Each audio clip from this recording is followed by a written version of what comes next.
Okay, welcome back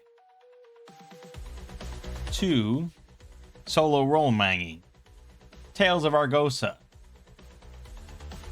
And we are going through Cloister of the Frog God. And last time we made our way through the marshlands, or as it's misspelled here, Marslands. And we made it to the cloister. We decided to go in the back door to the inner cloister and promptly got our just shit destroyed. Villagrad came very close to dying. He was not happy. And then he got an infected wound. It's not good. So we hightailed it back to town. Spent a week recuperating, reevaluating our lives and our decisions. But the time has come to go back out there. Now, before we do, I think that our group would probably contemplate the idea that there are invisible monsters. And we came up with the quick idea to throw the oil flask, which did work, but we probably want something maybe a little more reliable. Or less likely to require a throwing against an invisible target. So I'm thinking flour, of course. That's the usual thing that you want to grab if you're not going to resort to some sort of magical option, is toss around a bag of flour.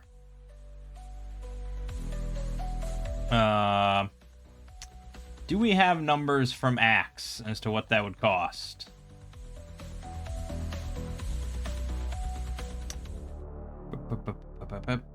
Bread, meals, spice, vinegar, wheat.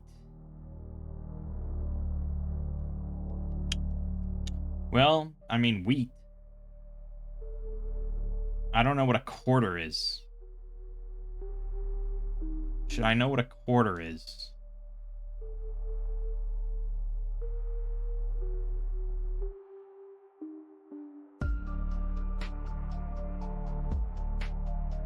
Doesn't really say. If I just Google quarter of wheat.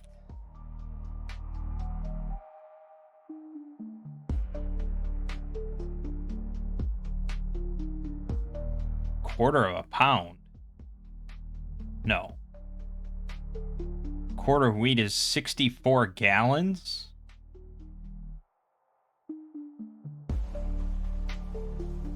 Quarter. National standard measure for wine, ale, and grain was 1/4 of a ton. A unit of 8 bushels of 8 gallons each. Okay. That sounds like a lot of wheat. You learn stuff every day with this game, man. Well, 4 pounds of white bread is silver. So I think a bag of flour or a sack full of flour is probably pretty cheap. I think I would say a silver, but honestly, that's high. But maybe out here in the swampland, if we want to buy it, it's kind of high. It has to be shipped in or whatever. So we'll say a bag. A sack is a silver. So we're gonna buy 2 sacks of silver or of flour. Sack of flour. And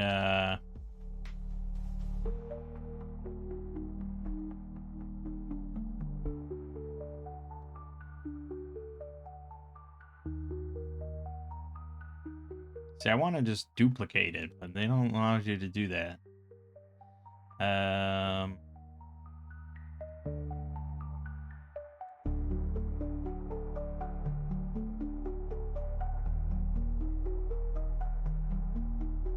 We're all gonna take a sack of flour just in case. So 3, well, except for Villagrad. So 3 silver we'll spend on that. And it shouldn't really require a perception check. We're not throwing it at a target. We are literally just throwing it into the air around us to coat the ground and everything around us in flour, which should outline anything invisible. After that, you know, you're probably going to want to try and pin it down or grab it or something like that. But hopefully we just don't ever encounter one of those things ever again. All right. So our route then, setting out from Silvash. Remember, we can do about, what do they say, 6 to 8 sections per day. So 1, 2, 3, 4, 5, 6. If we want to go through Slimy Water again. If instead we go 1, 2, 3, 4, 5, 6. We can go that way, but we'd have to go through C here.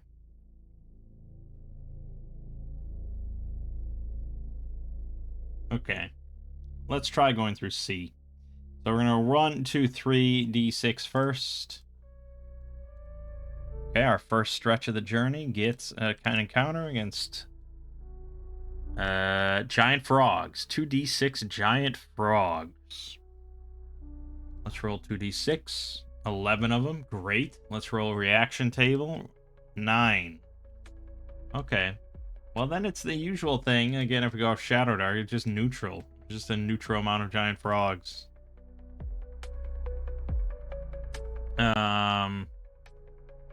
You know, we could roll the activity of what they're doing currently. 5. They are traveling. So they're hunting, exploring, marking territory, patrolling, feeding grounds, fleeing from danger en route to elsewhere.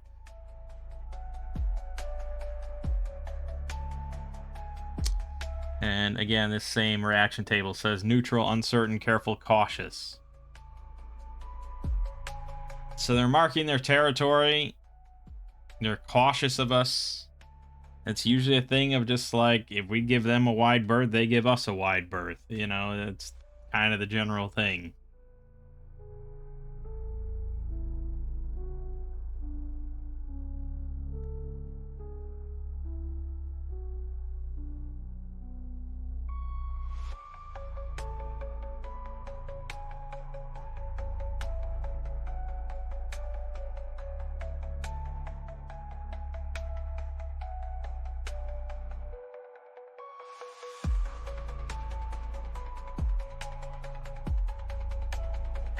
Yeah, I mean, it's just, I think neutral generally is just in the player's hands, you know? If they are just going to keep sailing on by and try and give them a wide berth and ignore them or whatever, then that's going to be what happens. Forcing them into combat should happen sometimes. You know, if it's a dangerous location, that is part of it being a dangerous location, is things are going to try to kill them and eat them or whatever. But this is why we do the reaction roll, is because it guarantees that not every fight is going to be like that, and there's going to just be like, look what's out there. You know, look at what could happen to you. You could stumble into 11 giant frogs that are not so nice and are actually going to attack you. And that would be, you know, if we stumbled into that, you know, like we actually are walking through the marshlands and we stumble into 11 giant frogs and they want to kill us. They're, you know, they're all going to get +2. They all have 12 AC. They have HP around, oh, I don't know, 9 on average. Yeah, 9 on average. And they could swallow you. I guess that's what they do. They don't really do damage. They just swallow you. Which is pretty bad. So, yeah. It certainly could be a TPK. So, yeah, just be wary. Okay, so we're going to be wary, and we continue on. So we do make it then to location C. The Black Nets. Revolting tattered miasmas. I don't think... Is that really the word you want to use here? Let me Google miasma. A highly unpleasant or unhealthy smell or vapor. Or an oppressive or unpleasant atmosphere which surrounds or emanates from something. It's not really a physical object that could hang.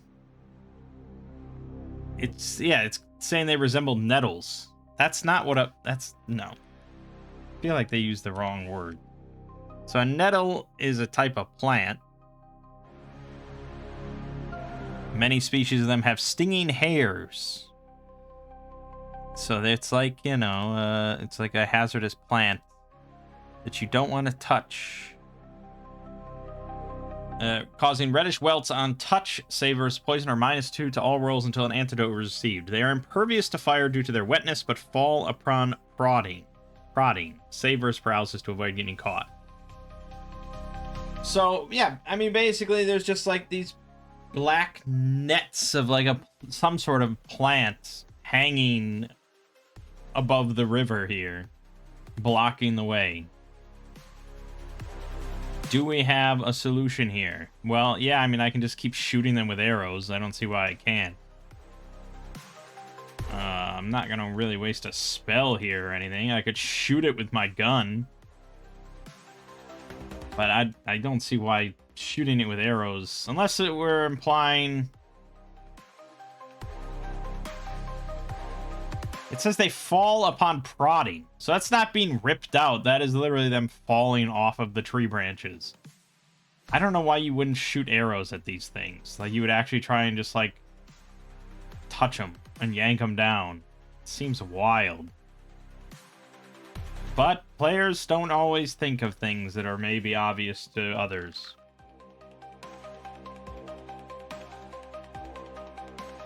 Or maybe they don't have bow and arrow. I don't know, but it doesn't seem like much of a problem to me. So, yeah, we'll just shoot them with arrows. Problem solved. All right, then from there we've got 1, 2, 3. So 3 more rolls. 1, 2, 3. And we get 1 more encounter. Number 3. This is going to be killer frogs. So these are also going to average around 9 health. They have slightly worse AC at 11. But these things actually do damage to you. And there's 3d6 of them. 10 of them. Reaction roll. 6. You know, that gets worse. 6 is... Oh, no, 6 is still neutral, uncertain, careful, cautious. And what are they doing? Same thing. They're marking their territory or hunting. So, again... and the thing with the reaction roll is this is going to be the more common result. And I think there are definitely times where you're not going to roll a reaction roll, like we've said before. Like, if you're in a dungeon filled with goblins, and, you know, there's, like, goblin corpses near you, or you're covered in blood or something, like, you know, obviously, combat is probably going to occur, or they're going to run and warn somebody. One of those two. They're not just going to be like, how you doing, neighbor? Hello, yes. But wildlife, in a wildlife environment, assuming you're not plunging into their nest or something, yeah, it's probably going to be neutral. Unless the DM wants to force combat on you, but I don't know. Yeah, I don't know. It's the similar thing to what I just said. It just, yeah, it keeps coming up with this. Because that is the most likely result, is that it's just going to be neutral. Shadow Dark actually doesn't make it the default. So for us, this would have been hostile if we followed Shadow Dark. And makes the most common, with no charisma mod, suspicious. Which is also not instantly dangerous either. Suspicious is kind of... I don't know. I mean, it's unfriendly, suspicious, or disinterested.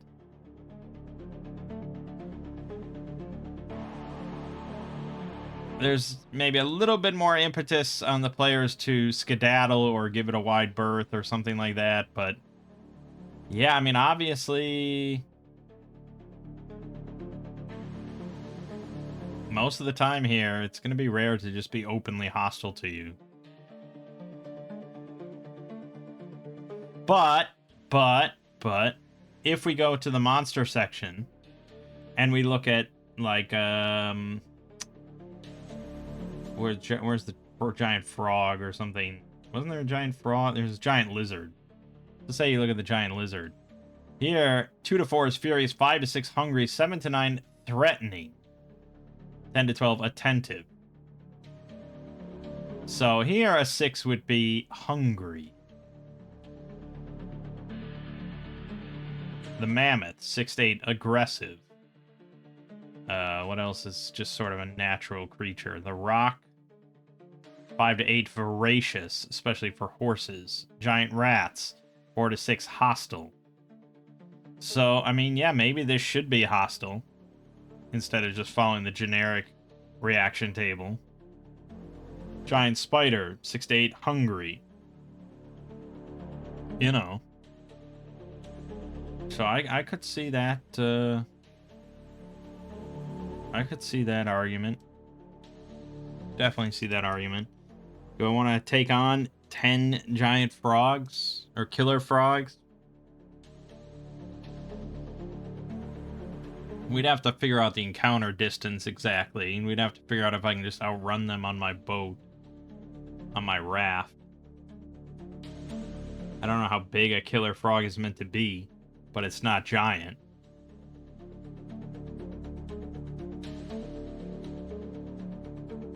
I think it's probably not the most interesting thing that we could do.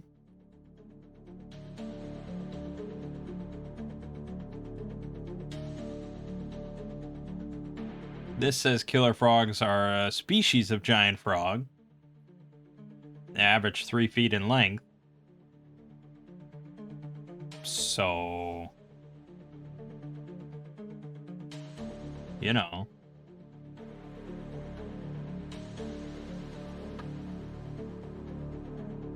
Did it have encounter distances in here?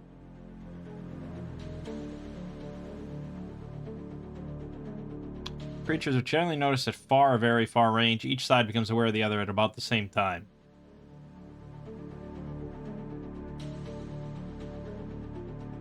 Yeah, I mean, I'd say it's generally fair, depending on how thick of brush you're in or something like that. Then it might be close range. But yeah, it would probably be, in this case, probably far range. I don't know if they're aquatic or not. Probably, yeah. Okay, so they could be in the water. I think generally we just kind of skip it because we want to get to the cloister and do the cloister shit. That's my main thought. And I don't want to get into a big battle where I'm like, I gotta go back to town now for another week. So we're just gonna move on. But yes, that probably should have been a more hostile encounter. But we are moving on a raft. We're not like walking, so it's maybe a little trickier for them to commit to hunting us down and eating us. But alright, we get to the cloister again. So we've got our map here. So this time, we're going to avoid the inner cloister and probably go to the outer cloister. Over here, where the barge is, where we know there's going to be people. People we know and we understand, we can kill them. It's all good. Whatever the fuck is that invisible shit, we want to ignore that. So I think we're going to park our raft here, tie it up to some tree, and maybe just check out the front gate. The sun is setting, because it took us a long time. We've been traveling the whole day. So it's getting pretty dark out. And the order now counts 8 acolytes, all fighter 2s, heavily armed, 4 underclerics, cleric 3s, and 16 cauldron-born zombies. And the leader is Abbot Grosso, the evil high priest, cleric 9. The abbot is awake day and night, concocting witching brews and performing unwholesome rituals beneath the ground. Zombies, huh? Good thing I got turn undead. Normally, during the daytime, the cultists aren't necessarily hostile. If a group of characters approaches their temple and don't display obvious holy symbols or signs typical of do-gooders, they welcome them as pilgrims and admit them if they agree to lay down their arms at the entrance and offer tokens of their goodwill. Significant material contributions, over 600 gold pieces, earn a blessing and half chance of an audience with the abbot. Chaotic evil character may even accept Satogas as his lord and savior and become his champion if proven worthy. Nice.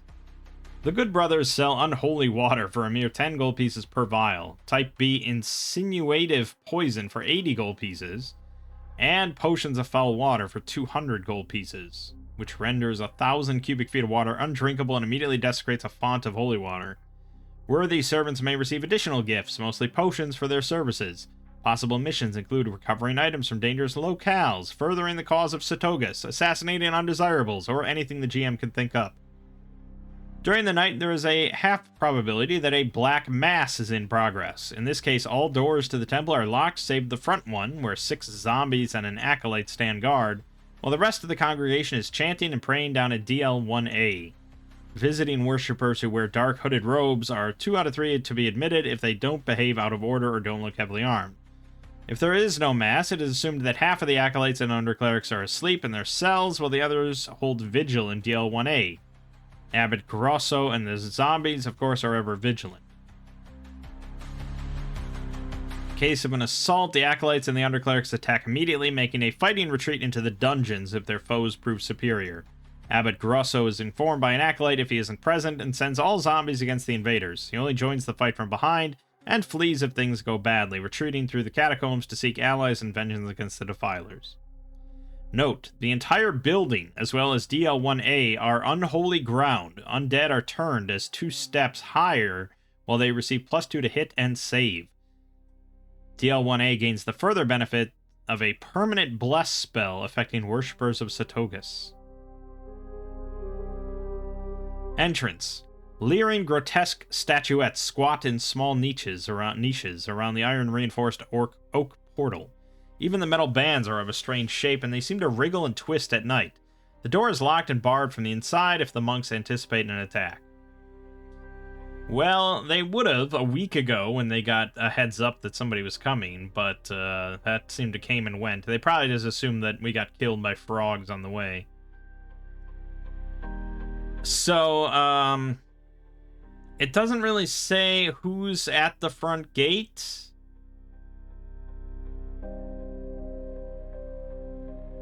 During the day?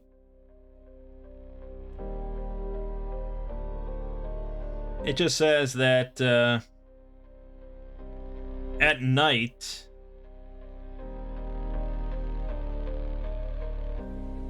there's 6 zombies and an acolyte if there's a black mass in progress.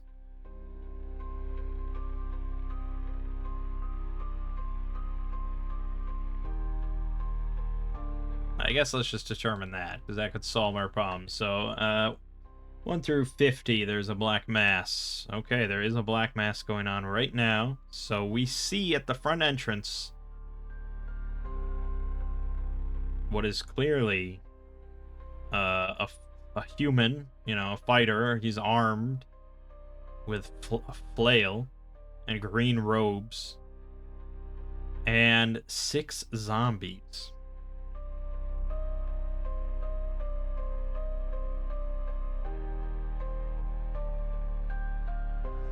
Well, we know they're evil. No doubt about that. So I think our goal is to sneak up, have Corrin snipe the fighter and put him out of his misery, and then when the zombies approach, we will turn them. Alright, so let us be stealthy. Dex, normal, great success.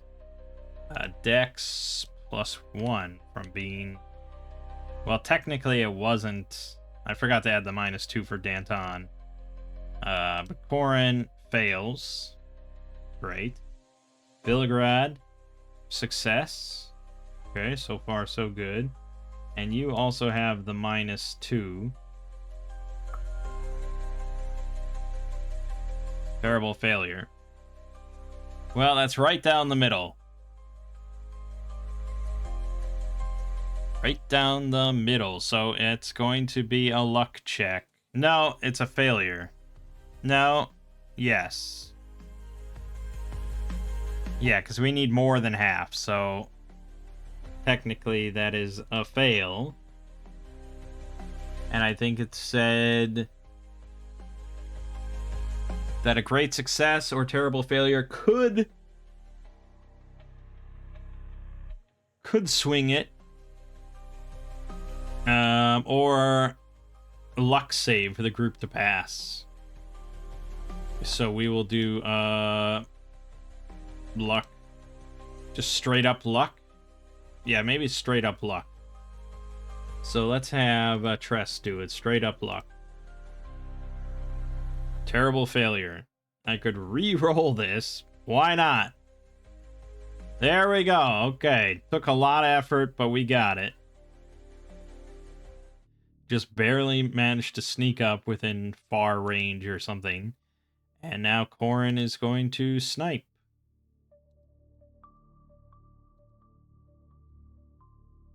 With advantage.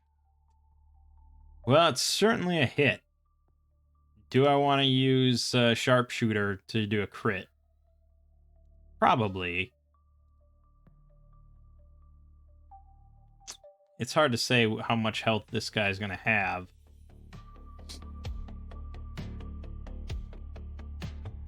Average seems to be around 11 or something like that.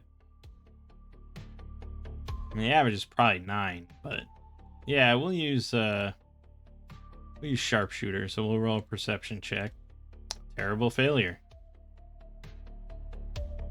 I want to use a reroll on that. How important is it that I kill this guy in one shot? Well, we don't want him to warn anybody, so yes, I think we will use a reroll on that.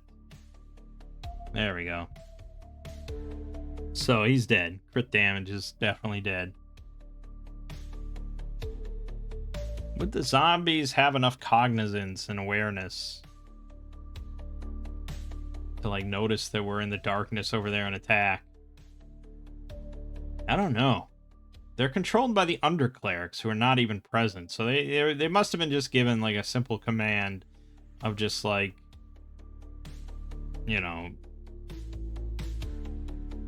not to let anything through this door, basically, or nah, we can't do that because there is a chance you could get let through the door.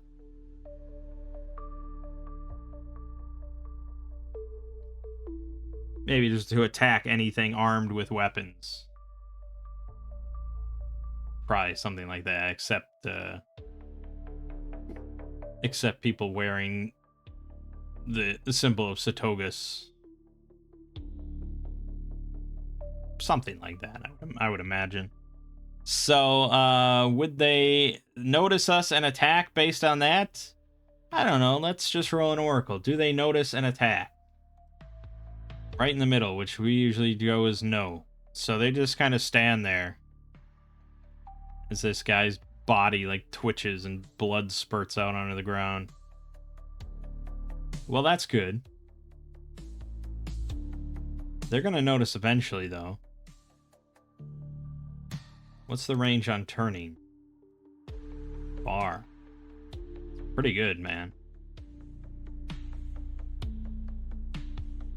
And these things are hit dice 2.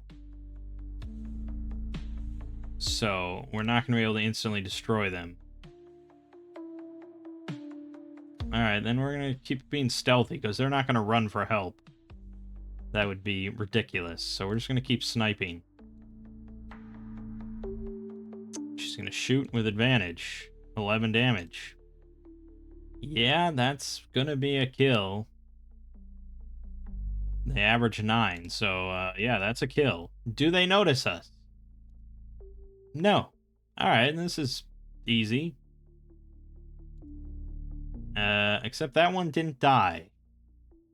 So now it gets a little trickier. Do they notice us? With advantage now. Yes, okay. So now they are aware. And so they're going to start shambling into the darkness towards us.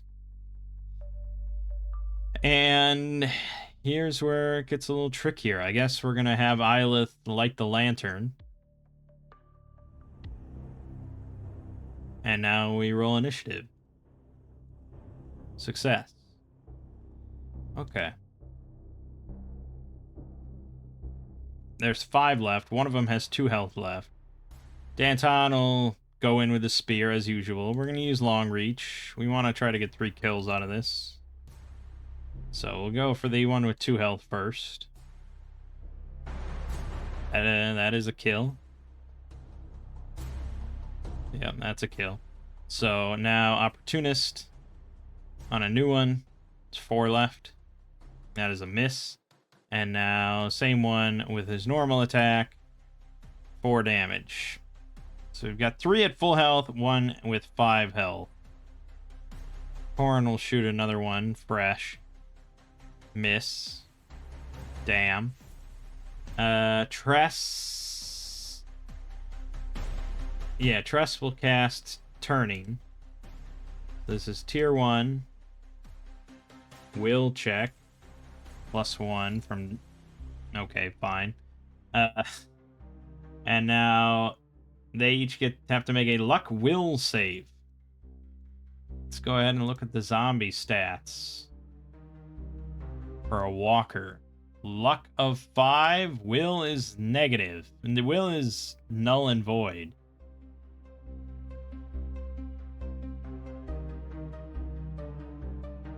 Well, then I guess it's just 5. Alright, I guess there's just 5. So, 1, 2, 3, 4. One of them did succeed and is not going to flee. So we'll say it's a full health one. The other 3 are going to flee on their turn. So Viligrad will go in and try and Glimmer Fang down the one that's not going to flee. I don't know if we would know that or not, but whatever.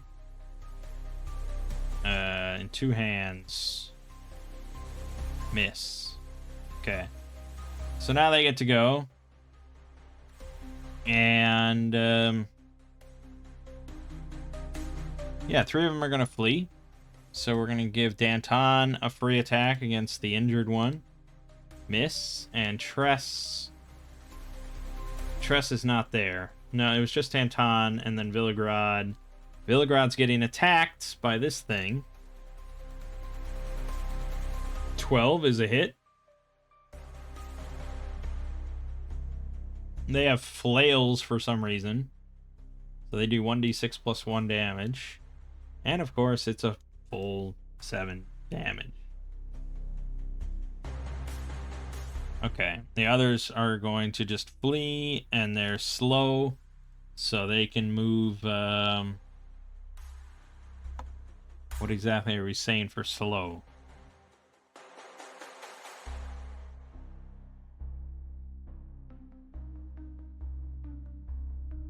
Okay, you just say monsters move at normal speed unless noted otherwise. How am I supposed to know what slow is?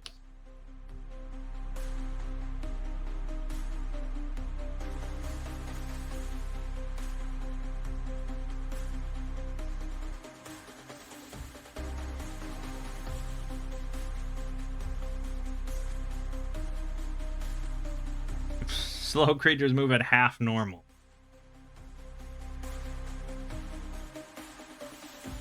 That's really kind of vague, to be honest. But basically, if they're going to move for their whole turn, instead of getting a far distance away, they would get a close distance away. So they, yeah, you know, they basically get back to where the front gate is. Okay, new turn. We succeed. Viligrad he's gonna get this thing, man. He's upset. 8 damage. It's quite a bit, but it's not enough to kill it. Tress will step up to cut it down. +1. Fumble gets a free swing at her. Crit. So that would actually be 8 damage to her. Great. Fucking hell.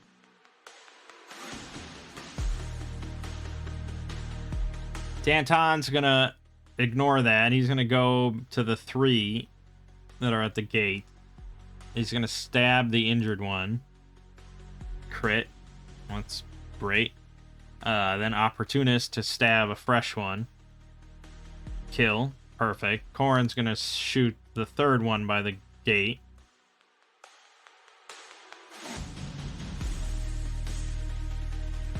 It's a hit, but it's not a kill. I'm gonna use Sharpshooter again. Okay, dead.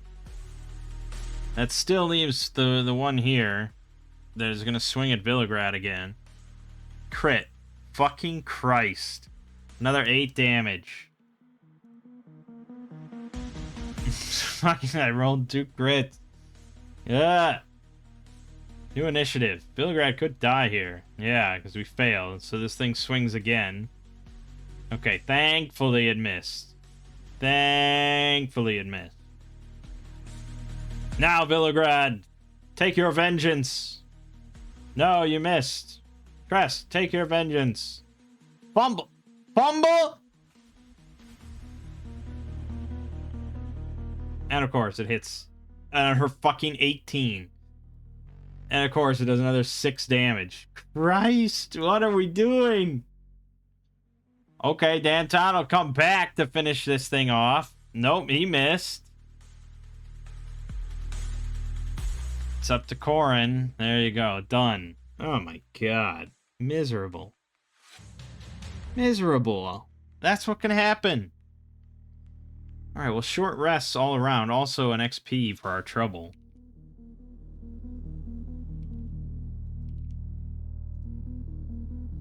Okay, well, we want plenty of...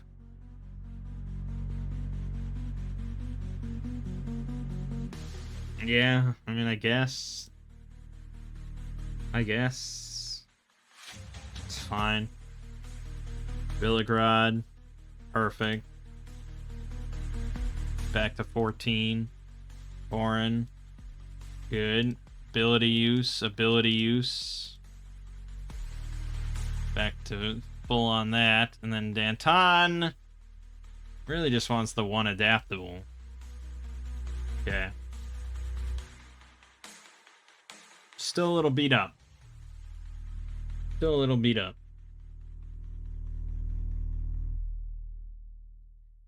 But front gate conquered.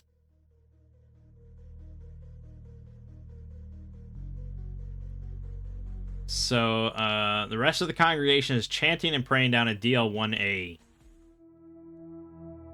And the front gate is not locked. So we can walk right in to CL2.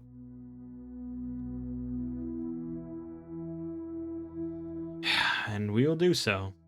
Aside from the frog motifs on the stone columns and the small soapstone idol opposite the entrance, this place could be the temple of any other deity. The interior is spacious and clean, and the scent of incense floats in the air. Stairs lead up to the belfry, and curtained exits to other parts of the cloister. At night, it becomes obvious that things are not as they seem. The frogs on the columns are animate. Now and then one can be seen moving. At night, they leap down on the intruders, going straight for the throat. The incense is calming, indeed a bit too calming. It dulls the mind and makes it susceptible to subtle enchantments. -2 to saves after prolonged exposure.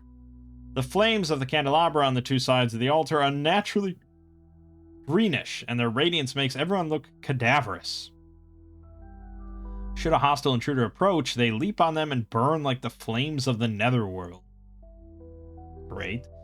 And the greasy soapstone idol shows the bloated, perverted shape of the demonic frog god. Even approaching the figure awakes a sense of wrongness, and any good or neutral character touching it must save versus poison or contract a debilitating illness that slowly turns him into slime over 2d6 days.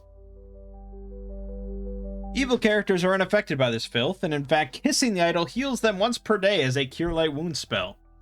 A double dose of holy water or magical fire melts and destroys the idol, but produces noxious vapors with the same effects as its touch. If the idol is destroyed, the church loses its unholy aura.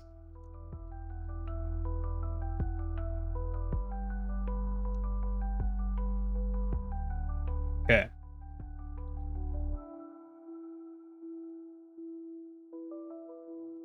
So our big concern then is the frogs. There's 18 killer frogs on the stone columns. So we're going to have to roll, see if we get surprised here. So our perception, we got a margin of 2. Their dex, I could see that being a margin of 2 or more. Unfortunately, we don't have... Well, I have killer frogs from D&D 5e, which puts their dex at 13. We're not quite playing that game, but it's a reasonable thought. Here's Giant Toad. Let's look at this. Dex of 12. Okay. Well, that's a tie then, which means the status quo does not change, or we re-roll. I think we're just going to re-roll this one. So our perception, failure by 1. Their dex, a lot good. A lot good stuff.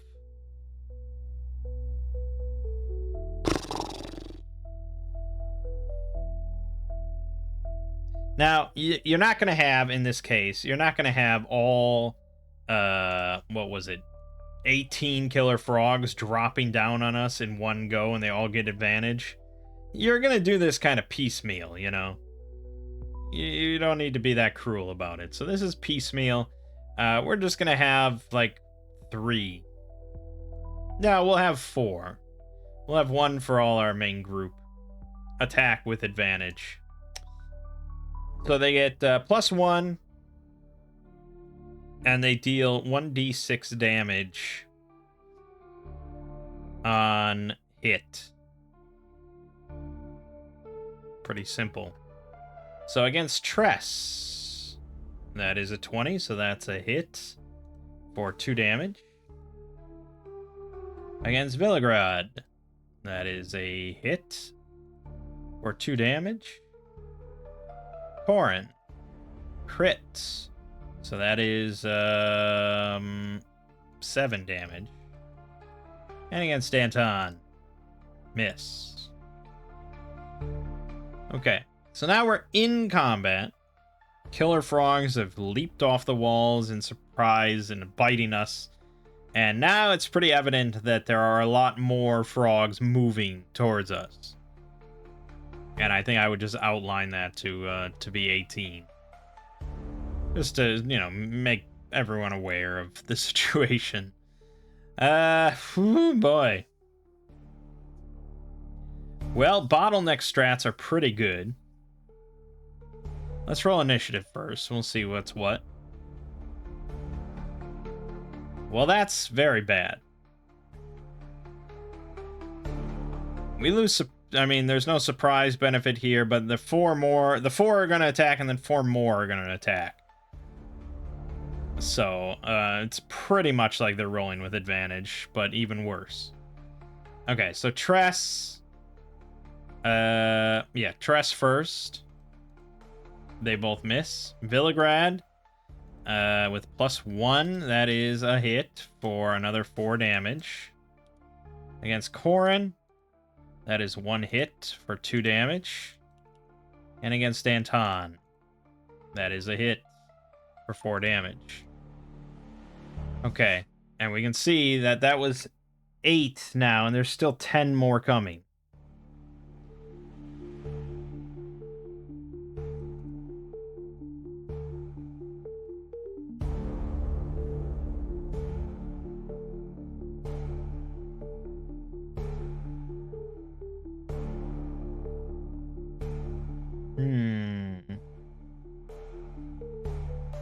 Doorway strats? Probably, right? Doorway strats are powerful. They rarely fail. But I'm pretty sure these are 10-foot squares, right? I don't know why you wouldn't specify that on the map, but I'm pretty sure it's a 10-foot square. I don't know. Do I want to make that kind of dangerous assumption? What does the doorway look like?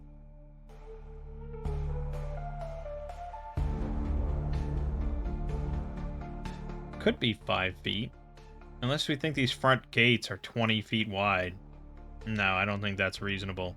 So I think these are 5-foot squares, which means that there is an opening here.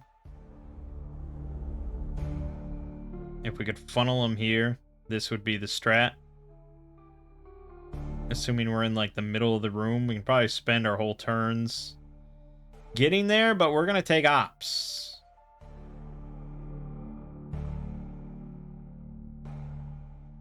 We're going to take ops here.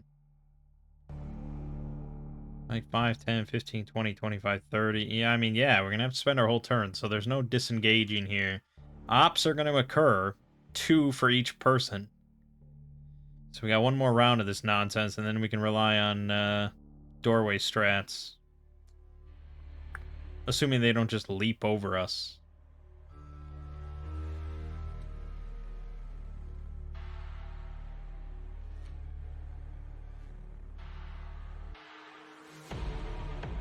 Is that a concern? I feel like that's kind of a concern. Now that I'm thinking about that, maybe that's not what we want to do. They could just leap right over Danton.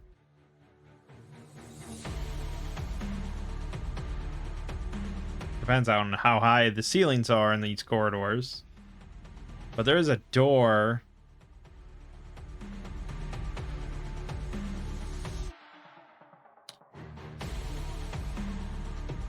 There is a door to the south. I can't imagine the doorway is like 10 feet tall. So if the doorway is standard doorway, I don't think they can leap over Danton. So maybe that's better. I don't know the nature of the corridor to the north, so I trust in doors as always. And even if they could leap over Danton, there's really not much room in here to fill it with frogs.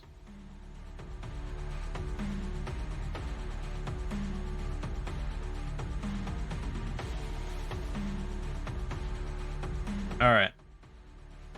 Let's do our ops. Against Tress. Double hits. 2d6 damage for 5. Getting pretty low. This place is rough, man. Against Villagrad. 1 hit for 3 damage. It's down to 5. Against Corin. That is 1 hit. Yep. 5. So down to 6. And Danton. Wait a minute. Yes, okay, yeah. Yeah, they both miss. Alright, so we're good. And we get through the doorway, barely. And we pile into this room, which is an anteroom. Cold air and stale dust fills this short corridor. Cobwebs hang from the ceiling. The southern door is locked. To the east, an old worm-eaten wooden carving of a hooded priest stares at visitors. Pilgrims who wish to see Abbot Grosso must kneel for at least an hour in this uncomfortable hole before they're admitted before him. If danger is afoot, 4 zombies are stationed here. Yeah, so not a comfortable area. It's never really a great idea to run into an unknown room like that, but this was our best bet. So, that was us losing initial initiative. So now it's a fresh turn. So we're going to roll initiative. We succeed. So now you can post up a little bit. Danton's in pretty good position. He's got pretty good health. He doesn't really have many complaints, I suppose. Yeah, he's just going to post up and ready in action to stab whatever comes within range. Gosh. Corin, I guess, is going to try to snipe a frog out there in the what is this area? The upper temple.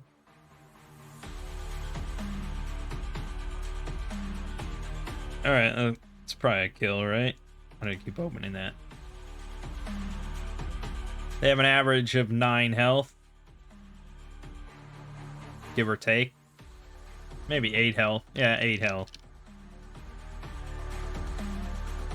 So she kills one. Villagrad. There is I guess we just killed one, but there is 7 of them in a pretty nice bunch. So maybe we cast Earth's Excrescence here. Yeah, let's do it. Earth's Excrescence. Tier 1, used. Int check. +1, as always. Great success. We're not counting great successes as meaning anything anymore. I mean, if you really wanted to amp up, like, the amount of spells, like Shadow Dark does, you could say the Great Success doesn't cost a slot, but, you know, that it could get out of hand. Could get out of hand depending on your int mod and everything. That means, like, could be 50% of the time you just don't use a slot. But that's, you know, it's a potential optional rule or something. Or I could see it being, like, the final stage of a unique feature about spellcasting, if you really wanted to do something like that. But, yeah, I don't know. But we cast it, so those 7 are all going to have to make luck dex saves. And 3d6 damage. So we ruled their dex as 12. Their luck is going to be... See, but this is a hit dice 4. We can't go that high. So probably we're looking at luck of 5. Let me just look at the custom monsters. So, yeah, luck 4 for hit dice 1.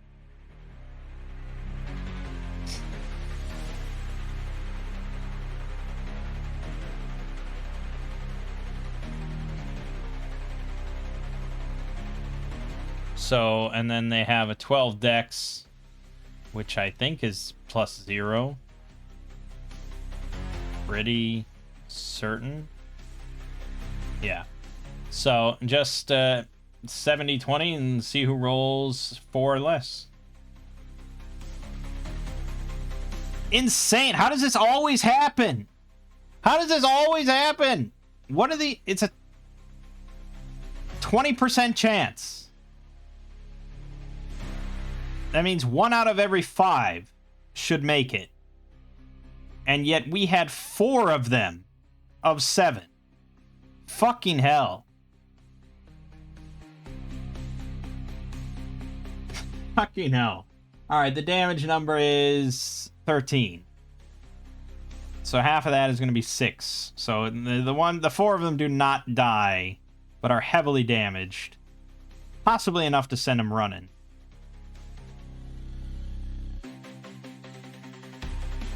It's possibly enough to send them all running, because it is a big spell effect. It's very, you know, it's loud. It is loud, I suppose. That is a problem for us, maybe. Like an underclock kind of... Although it didn't give random encounter rolls, did it?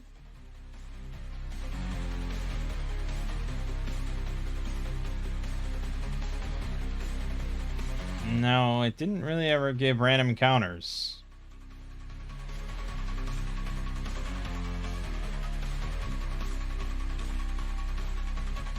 Unless I just missed, like, some sort of, random encounter table somewhere. No, I mean, I don't think so. So...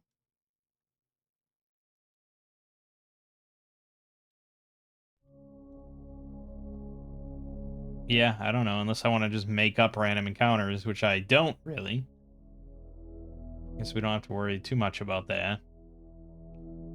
Right, but we do kill 1, 2, 3 of them outright, and we heavily damage 4 more. And then 10 of them are completely undamaged. And Tress has an action if she wants.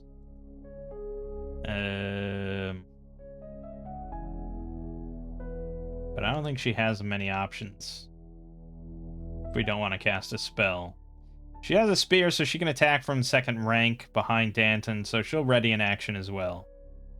All right, they all get to go. Let's roll a morale check for the 4 that were heavily damaged by the spell itself. So this is going to just be based on their will number. Again, we'll just go off the giant toad. And it has a will of 14. Again, seems shockingly high. Considering the giant spider has 10. I think 10 is more reasonable. So let's just roll to this. Alright, they succeed. So this is their home.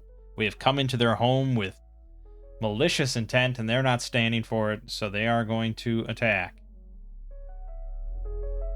So they, along with the other 10, are going to be charging in. I feel like it's kind of be just a gaggle of legs and tongues and stuff trying to attack Danton.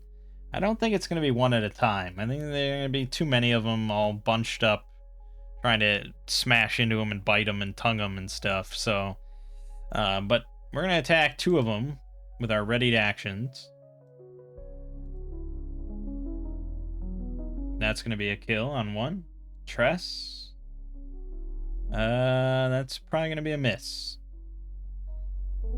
So we have 3 that are quite injured with like 2 health left, and then 10 more full health. And let's do, I think, probably 4 attacks against Danton. This isn't perfectly easy. 1, 2, 3, 4. They all miss. They all should get probably +2 though. So +3 total. Still all misses. Danton is the Manton. Alright, new initiative. This is, I believe, going to be Corin now. Good, great success. Now would probably be the time to do Earth's Excrescence again, if I'm being honest. So, yeah, fuck it. If he can get Sightline out there. I don't know if he can. Maybe we'll do a -2 on his spellcasting roll. But I'm going to cast it again. In which case, if a DM told me that, I'd probably be tempted to use Cloak of Magic. But we're not. We have +1, so -1. Normal. Great success. Excellent. See, now if we counted the optional rule that I made up, we'd still haven't used a spell slot. So, it's just, that seems just a little too potent. But again, it's like, it's more generous. No, it's not even as generous as Shadow Dark is. That's actually why I'm kind of like, moving away from my option rule for Shadow Dark to let them cast the spell even on a failure. It's like, compared to so many other games, like, this is very generous.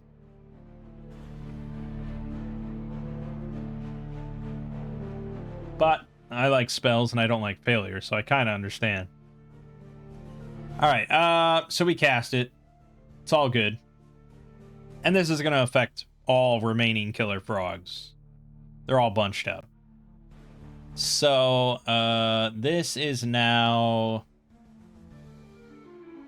What did I say? There was 3 injured left. And then 10 more. So 13. And the number is, luck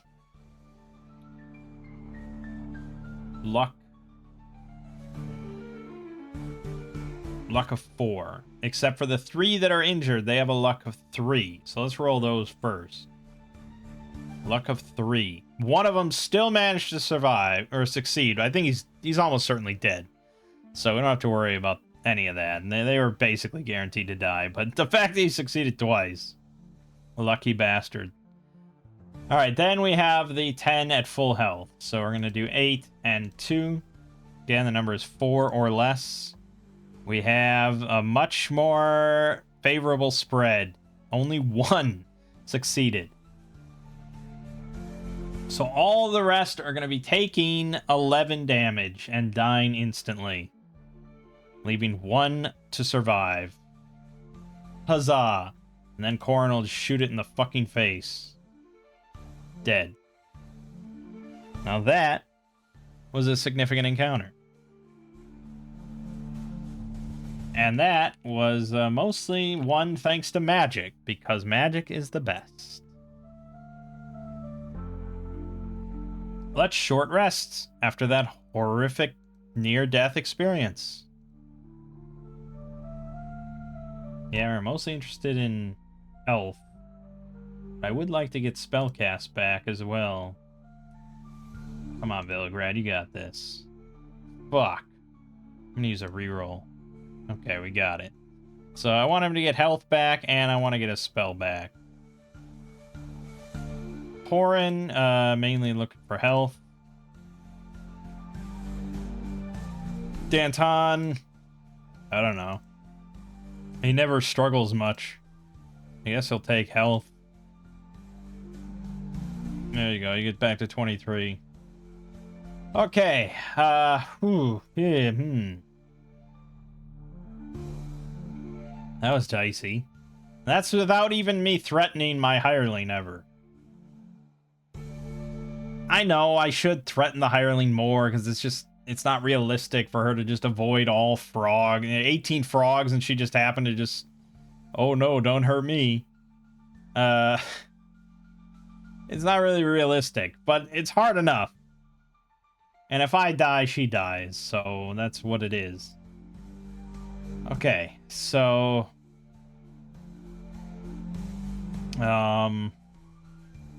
Yeah, that was painful.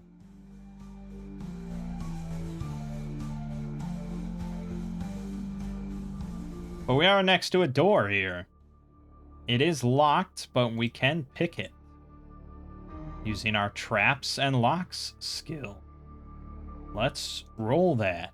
Terrible failure. Oh no.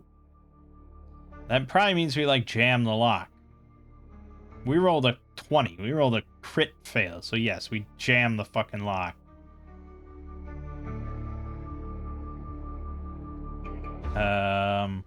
I mean, we'll listen at the door to see if we hear anything. And then we'll probably just bash it in. So I'm just gonna roll a straight strength check. Failure! Oh my god, what is happening today? Failure after failure. Well, probably that would be an athletics check, right? Let's check. Skills. Skills. Athletics. Running, climbing, swimming, breaking down a door. Okay, so you used athletics. So he's going to use a reroll here. And do it again. There you go. Wham! We burst through into a bedroom. Not at all like the cold and damp dormitories, the abbot's quarters hint at a level of luxury. Rich carpets cover the floor, and precious tapestries hang from the walls. By the sole window is a small reading stand. A brazier filled with hot coals stands by the north wall next to 2 bookshelves full of folios, codices, and scroll cases. A lantern with colorful glass panes sheds a soft light on the scene in the evening. Unless the abbot is expecting visitors, the room is 5 out of 6 to be empty. He occasionally reads the works in his library, but he never sleeps or rests, preferring to spend time in study and experimentation in his dungeon. Yeah, and I think it's said during the Black Mass. They're all down in DL1A.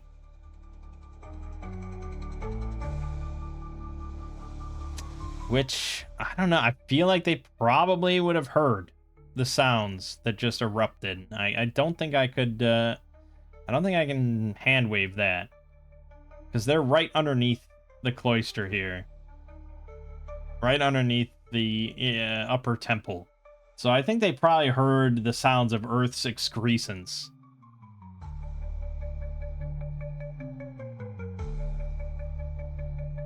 And it says, in case of an assault, they make a fighting retreat into the dungeons if their foes prove superior. He sends all zombies against the invaders.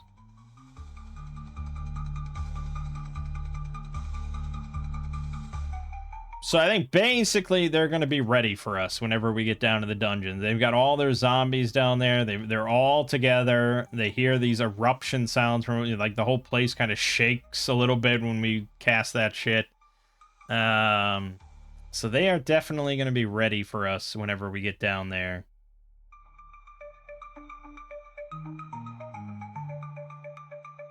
And I don't think they know exactly where we're going to come from, because we don't know exactly where we're going to come from. But they're going to give it a few minutes for sure in here before they maybe send, like, an acolyte or two to, like, scope out the situation. But alright, yeah, so the bedroom. The bookshelves hold mundane works concerned with herbalism, metallurgy, alchemy, and religious philosophy, with a few works on geometry and construction from the times of the old Kassadian Empire. These are rare and worth 3,500 gold piece for 3 slim volumes. The northern bookshelf conceals a secret door. Okay, let's roll an int to see if we recognize the value of these books. We don't. And, I mean, technically that would probably be general lore, and I could use a reroll on it, but oh well. And then we're going to roll a perception to see if we find the secret door in here. We do. Okay.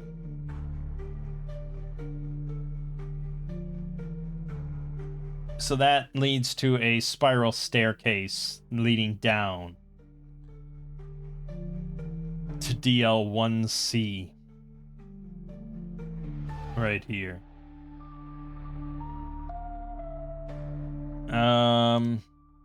Do we hear any sounds coming from DL1C? DL1C. The laboratory.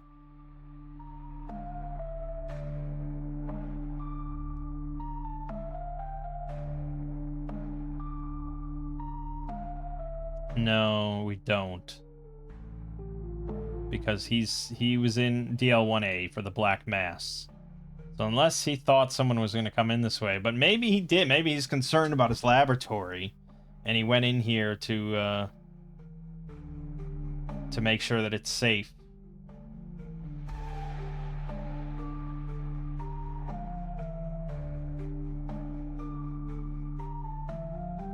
But I don't think he'd assume that anyone would come down this way, because it's gotta go through a secret door. Probably he expects that anybody to come from this direction.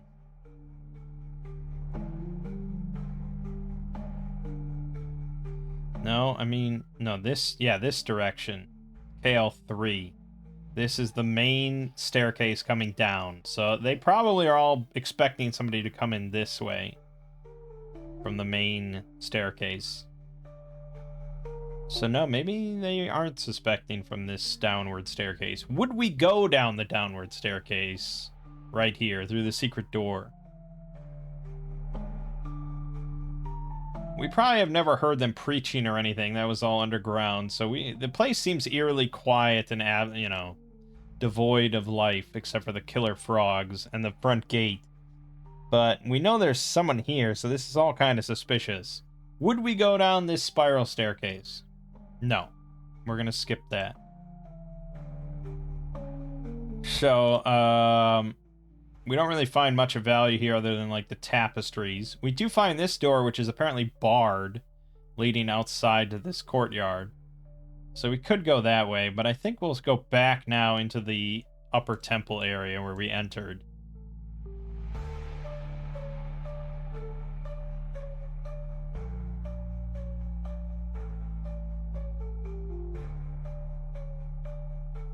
So there's stairs leading up to the belfry and curtained exits to other parts of the cloister. There's this really calming incense.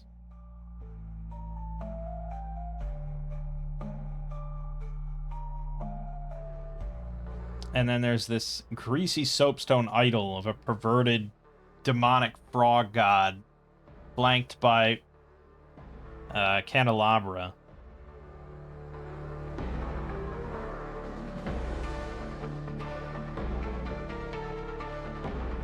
Would we approach the altar? Oh yeah, we're definitely approaching that. Very curious about this.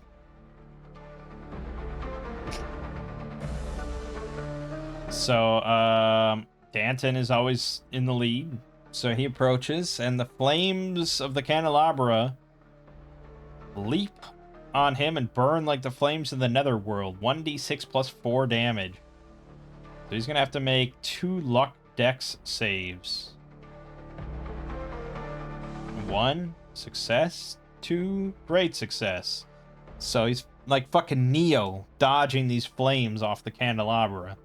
Badass, but it did drain his luck a good amount. Danton is the Manton, I'm telling you. Okay, so the we just get an intense sense of wrongness from the idol. That it's just pure evil and horrible and dangerous.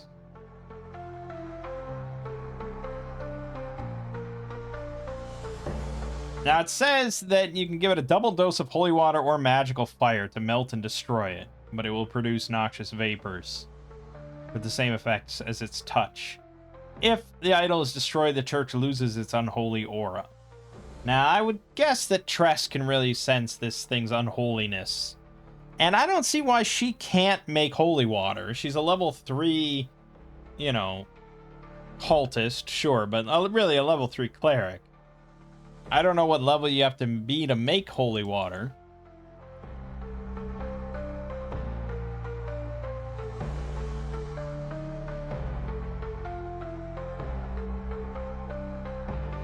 It says here for D&D that it takes 1 hour, uses 25 gold piece worth of powdered silver, and requires the caster to expend a first level spell slot.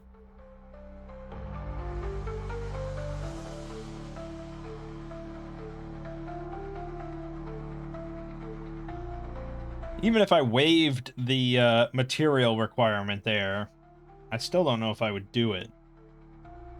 But we also don't have any magical fire either. So we just don't have an option to destroy this thing. Unless I wanted to,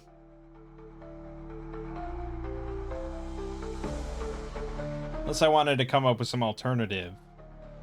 Because, you know, a player would be like, can I roll, like, Divine Lore? Would I know of a way to sort of purify this thing or cleanse it of its evil aura and blah, blah, blah? And they might roll and they might succeed, and then I'd have to think, like, okay, how would you cleanse this?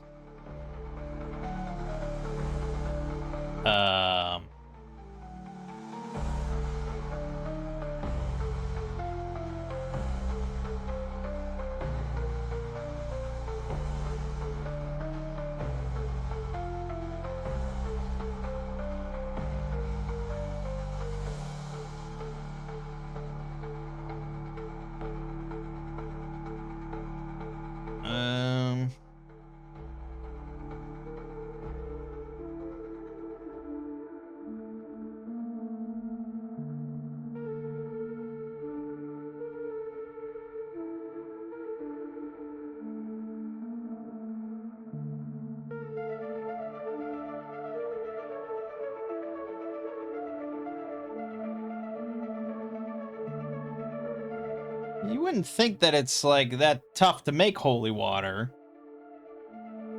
But it's like, you know, you think about it in real life, and holy water is just water that they have performed a prayer over, you know. But, you know, here, obviously, it has more mechanical benefit.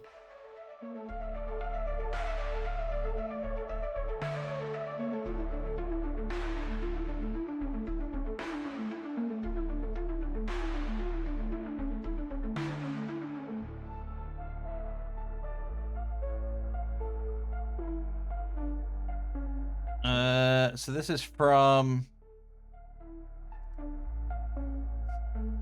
the first edition Dungeon Master Guide.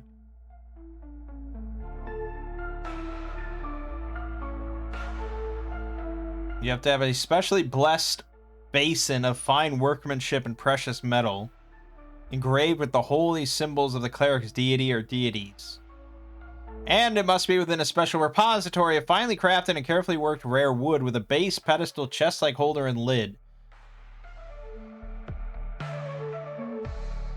Then you cast the following spells in succession while robed in formal vestments appropriate to his or her religious persuasion. Create water, purify food and drink, bless, chant, and prayer. The amount of water created depends on the metal of the receptacle, and this is shown hereafter, along with suggested costs for the various parts of the font.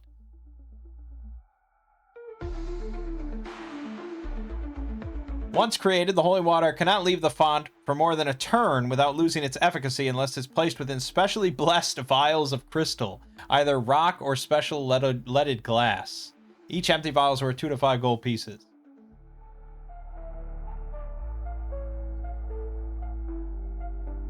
So if your font is valued at 350 gold, you can make 6 vials once per week. 2,600 gold, you can make 10 vials once per week. 167,000 gold pieces, you can make 50 vials per week. Which, I guess, if you're running like a domain kind of campaign against a lot of undead, and there's a whole kingdom of undead, and you're arming loads of your soldiers constantly with vials of holy water, yeah, that's an investment.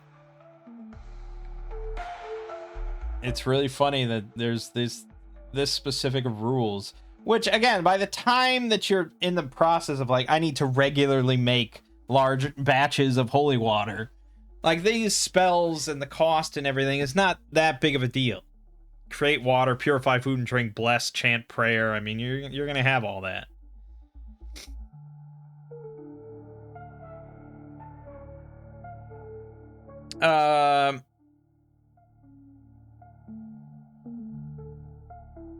Right, but for our purposes, I don't know.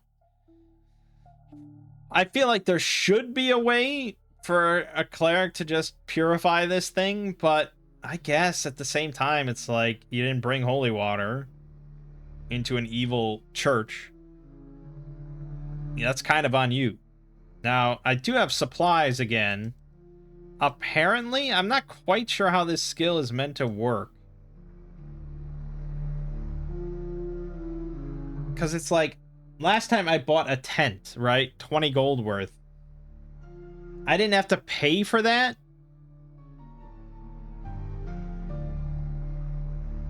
And then I just go back to town and I just have supplies again? And I can just get more supplies? I guess. So I don't know if Tales of Argosa even has holy water.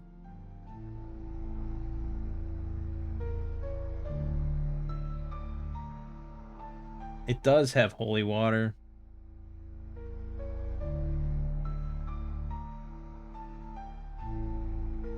But it's listed as uncommon gear.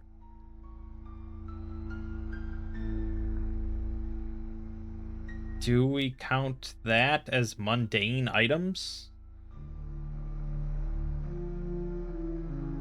Well, it's counting a cache of fire pots. So, well, holy shit. A cache of fire pots. One fire pot costs, on average, like 75 silver pieces. And this is implying that you could get like 1d4 fire pots. So, particularly expensive items may not be permitted. I don't know what you're intending that's not permitted if you're offering 1d4 fire pots.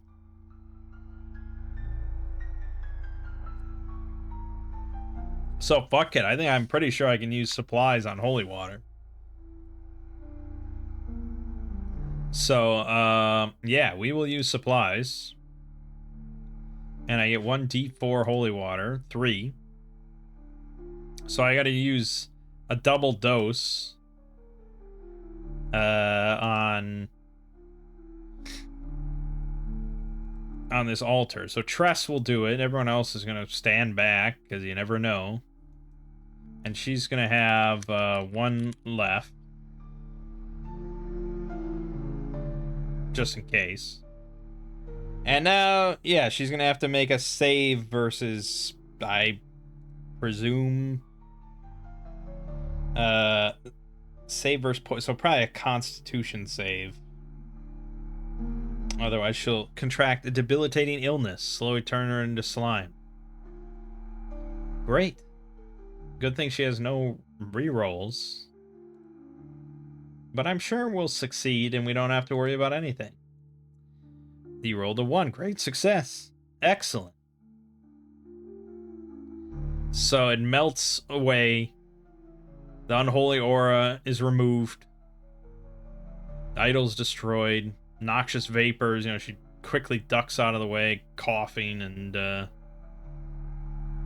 all is well. The place feels lighter already. Excellent. Job done. I should get XP for that. I'm gonna give myself 2 XP for such a thing. Cleansing this place of its unholy aura. That's pretty big. Okay. Next, we're gonna check out CL3 here, the refectory. This bare room has a long wooden table and 16 wooden stools. Acolytes and pilgrims consume their meals in silent contemplation. Okay, well, obviously nothing of that sort going on now. We do, however, see a staircase leading down.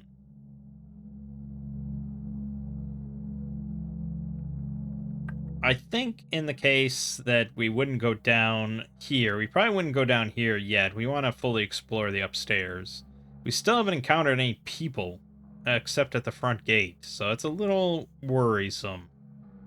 So now we're going to continue down this hallway, but I think at this point, 1 or 2 acolytes would probably have snuck up to scope out what we're doing. So now I want to roll perception versus their dexterity to see if we notice them sneaking about. We rolled a failure of 2. They succeeded, so we do not notice these couple acolytes spying on us from a distance.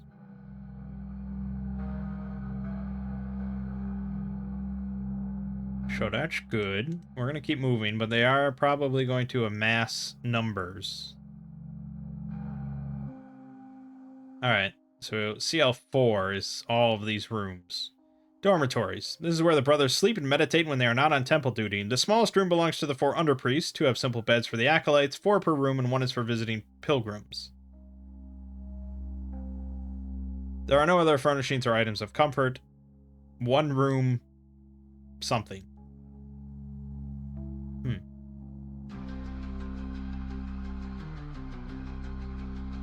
Okay. Okay. And we see a door leading outside. Do we want to go outside?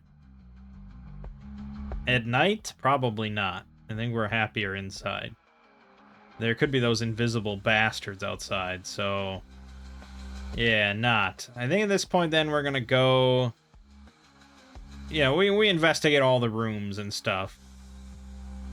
And we search all the rooms. You know, this takes a long time if you're DMing normally. They got to go one by one into each room, and we search the room, and they roll, and we're like, oh yeah, but you find nothing. 4 times.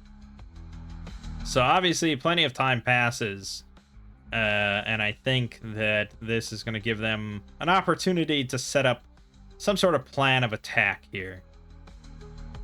They've been told that there are, you know, 5 individuals poking around. There's just the killer frog massacre in the main hall and stuff.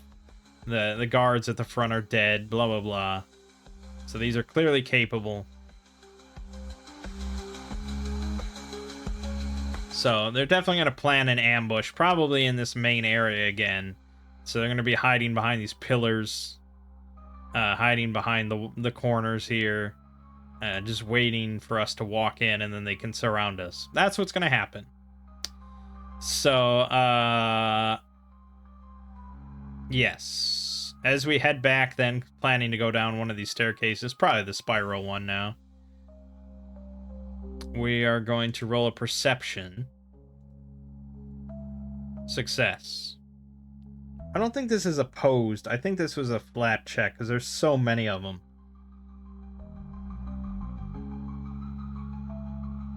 It's going to be really hard for them to be all completely quiet for this ambush. So I think Corin just kind of realizes that something is afoot.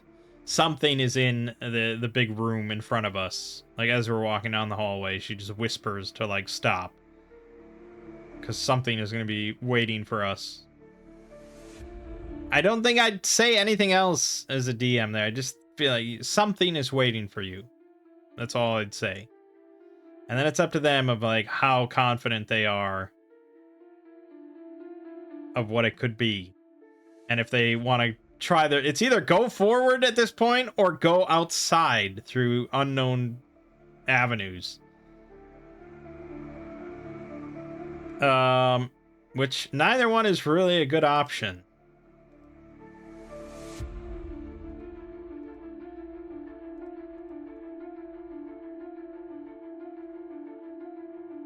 Shit.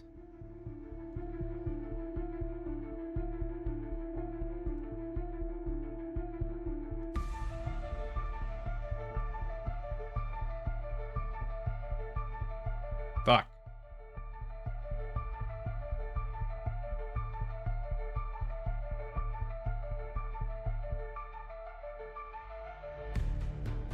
Even our whispers are probably gonna, like, carry. The whole place is, like, deathly still and quiet. And we're in this corridor and our voice is just gonna travel outwards. So anything we whisper is probably gonna be heard as well.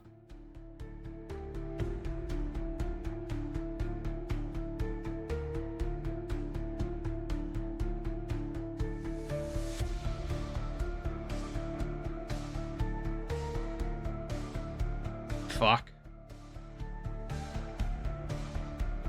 And it's just like, it's a little tricky because I know that there's, like, however many dudes waiting for us. I mean, it's everything, right? It's everything. So that means that there's 7 acolytes, 4 underclerics, the abbot, and 10 zombies.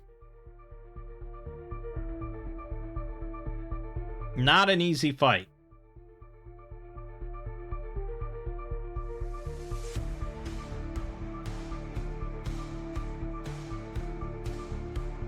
But like I said, I feel like some groups definitely would be just like, okay, well, we're gonna be really cautious as we move in, or, you know, just like, okay, like, yeah, we can handle this.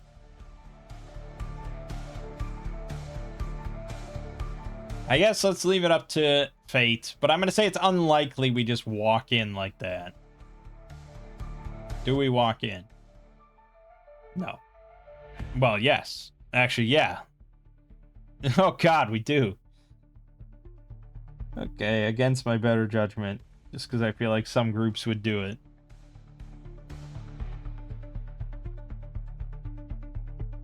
This is the TPK, I'm pretty sure.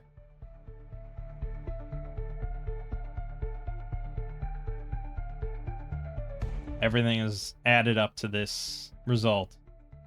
We don't even have good health numbers at this moment. It's not great. Alright, well, we walk out. And, we know that they're there. But it is going to be much trickier now as we step into the room for them to actually spring an ambush on us because we're kind of aware. And I said that there were going to be guys, like, waiting right around the corner for us to walk out. So I think it's going to be... We're going to have Danton roll perception versus their dex to see if they just get a free hits on Danton with advantage. So he's rolling perception. He succeeds by 8. They fail. So, no, he notices them immediately because he's very much on alert. So, we don't even get that far into the room. Like, he steps around, you know, he steps out of the doorway, and then he immediately notices them. And now we roll initiative. All right, we succeed. So,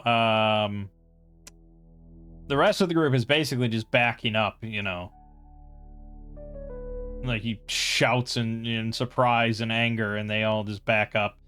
Danton's gonna stab one before backing up. Crit. 10 damage. Yeah, that's a kill, because it's just an acolyte. So that means opportunist triggers. Fumble. Okay, well, he counters. Misses. And now Danton's gonna back up. So that's an op. Crit, of course. So that's 8 damage to Danton. Good start. Fuck.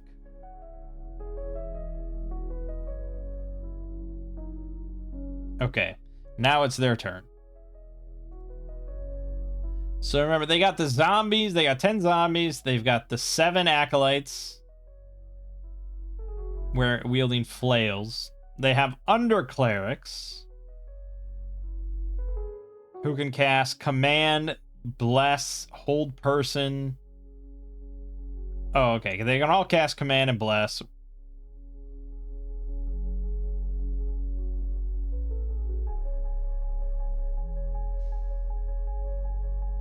One of them can cast Hold Person, one can cast Spiritual Hammer, one Silence 15-foot radius, and one Chant. And then the Abbot, who can cast Bless, Command, Cure Light Wounds, Detect Good, Sanctuary, Augury, Chant, Hold Person, Spiritual Hammer, Bestow Curse, Locate Object, Prayer, Divination, Cause Serious Wounds, and Slay Living. He is their biggest threat for sure, but it's a very tight corridor, so obviously they're just going to throw the zombies at us first. So this is pretty much one at a time, because I don't think the zombies are going to be able to climb over us or anything. So this is going to be an orderly fight to begin with. And they're just going to hope that the zombies overwhelm us because we're bad, which could be the case. Right. We're back in the corridor, so the zombies are going to have to spend like their whole turn getting to Danton, and they're not going to attack. And now it's a fresh round. So a new initiative. All right, good. Danton is going to spear. It's a good hit, but I don't think that's a kill with 2 hit dice. So Tress will miss. Corin in the back will try and shoot. This probably should be like a -2, to be honest. Actually, it should probably be even worse than that. I mean, she's in the back of 5 people trying to hit a zombie up front in a dark corridor. It should be disadvantage, if anything. That still might be a kill, though. AC of 8? Yeah, that's actually a kill. So she threaded the needle and put it through its brain. Villagrad probably not wanting to pop off with the black powder weapon, because that is very likely to hit one of our own. And he's not ready for a spell cast just yet, but it might come to that. So this is going to be a lot of just back and forth over and over, because now the next zombie in line is going to swing at Danton, actually hitting for 1d6 damage. 1d6 plus 1, 3 damage. Great. And then that's it. New initiative. Okay, the zombie's gonna swing at him again, missing. Now hold on. And look at the layout here. There is the door to our rear. They are cognizant of that, but there's not really any easy way to get back there. Well, no, that's not true. They can just go through here, go unbar the door, go out this way, and go around. So that is a ticking clock. I would say in 4 rounds' time, we're going to have enemies at our ass. Okay. So now Danton's going to go spearing this thing. That kills it because it was injured. I don't think Tress can reach the next one then. So Corin will shoot at the next one. That's a kill. And then that's it. So we've killed now 2 of the 10. So there's 8 zombies left. Okay, new round. Alright. Danton will move up and stab the next one in line. Missing. Tress will move up, stab the same one. Missing. Orin, I gotta roll disadvantage, unfortunately, so that's a miss. This isn't ideal fighting scenario. Zombie swinging at Danton. Miss. And now, new round. 2 more rounds till they arrive behind us. Okay, Danton. No, we'll have Tress stab first. Injuring it. Killing it. Okay, good. Orange shooting the next one. That is also a kill. Very with disadvantage? I rolled an 18 and a 20. Jesus. Okay, so how many have we killed? Keeping track of this nonsense.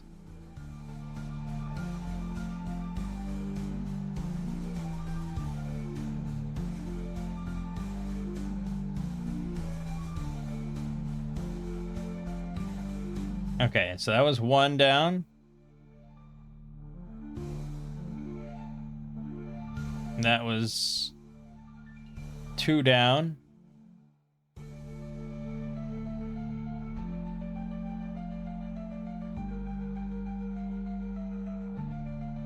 That was 3 down, and then now 4 down. So there's 6 zombies left. They get to go, so next one's going to swing at Danton. Fumble. Free hit attack. Okay, we injured it. Okay. New round is the last round before shit arrives. Great success. Tress will try to finish off this injured zombie.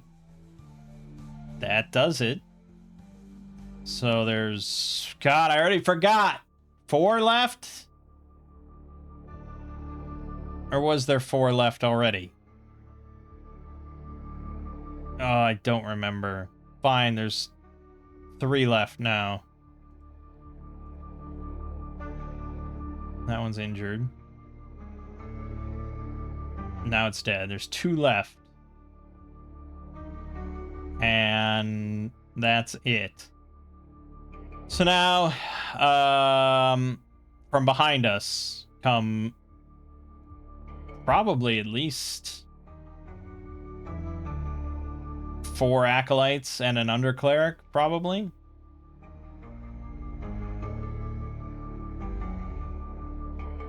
We'll go with that. Yeah. Okay. 4 acolytes and an undercleric. So new round. It's going to be Corin's initiative, unfortunately. Yeah, great. So, a zombie swings at Danton. Fail. And then an acolyte swings at Corin with Bless. So I think that's an extra +1. So this is +3 total. Still miss. Okay. Good, I suppose. Now we go. So Villagrad is next to Corin and sees the gaggle of men behind us armed with weaponry. We're going to deal with that. I think we're going to cast Slumber. And I'm tempted to use... No, I can't use the Cloak of Magic. I changed that. That just gives us an extra spell slot now.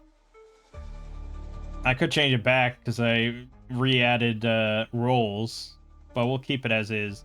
So we're just going to cast Slumber. +1. Great success. Alright, 10-foot diameter sphere. I don't know. It's always a little rough when you're trying to just do theater of the mind with distances and stuff. You can see why Shadow Dark just says in a near radius or whatever, you know, a near area. It's like, okay, that's basically everything here. A whole zone, essentially. But 10-foot diameter? That's a 5-foot radius? That's like this square, this square, this square. That's like 3 things.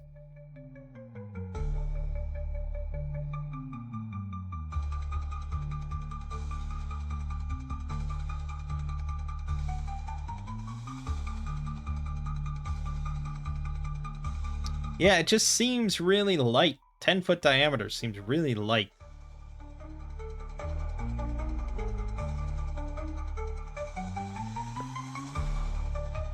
But axe, you often have soldiers in much tighter formations than the 5-foot square. As you can see here. So these are 5-foot squares here. And this is 9 men shoved into 6 squares. Because they're in like proper, you know, spear formation and stuff. For battle. Because technically, like, 6 of these men can attack, like, at once.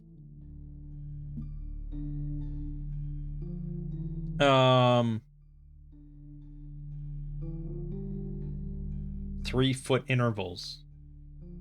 So yeah, here if you have a 10-foot diameter,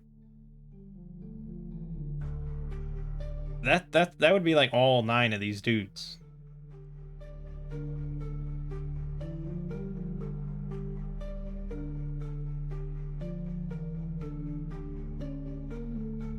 But we don't play like that, unfortunately.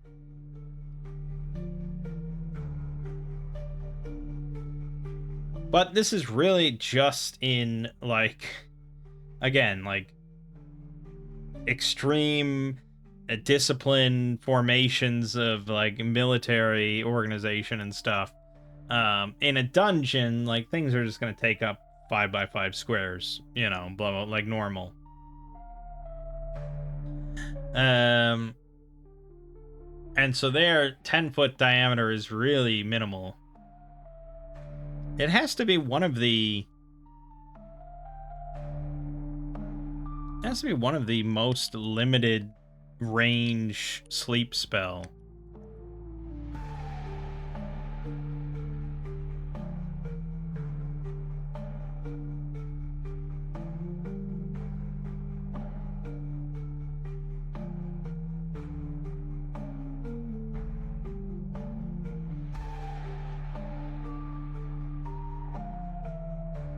Well, here's from AD&D First Edition, I guess.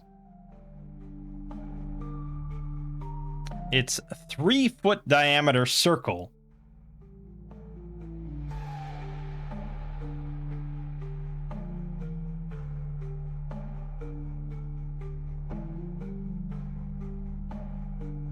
It says the range is 3 foot plus 1 foot per level, and the description says causes a comatose slumber to come over creatures in a 3-foot diameter circle within range.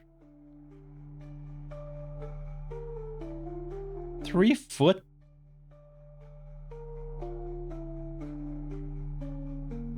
Second edition AD&D has the range at creatures within 30 feet of a point within 30 yards.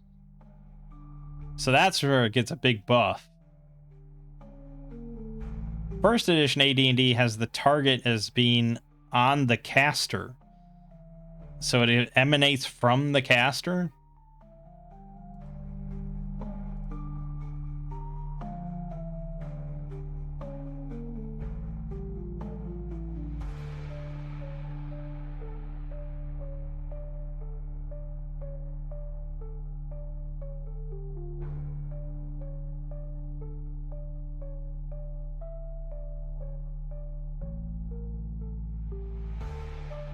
No, apparently that's incorrect.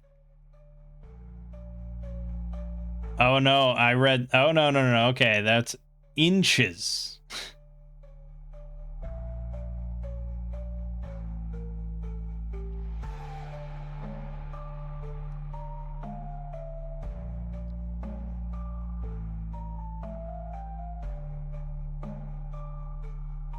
1 inch of range equals 10 feet indoors, 10 yards outdoors. What the fuck? So it's a 3-inch diameter circle, which indoors is 30 feet. Okay, so that's correct then.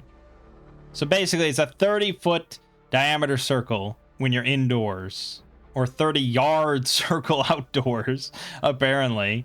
And the range to cast it is 30 feet indoors plus 10 feet per level. So yes, the axe version is the most limited version of the sleep spell as far as range.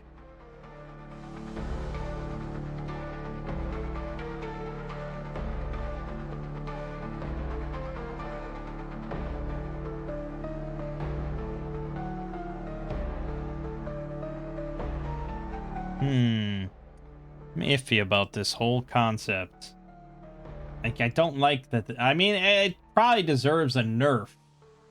Don't get me wrong. Sleep is generally, like, stupidly powerful. But, I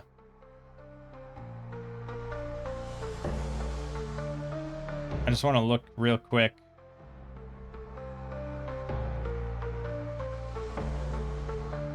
At the Discord.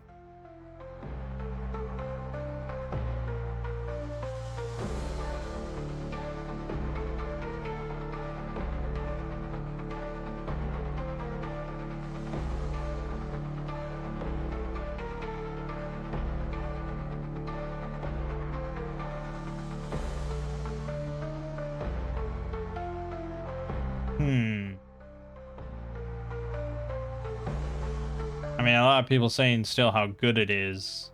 And it is still good.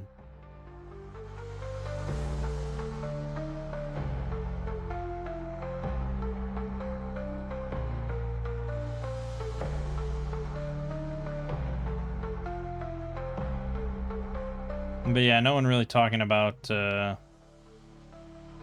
AoE range.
Well, wait a minute.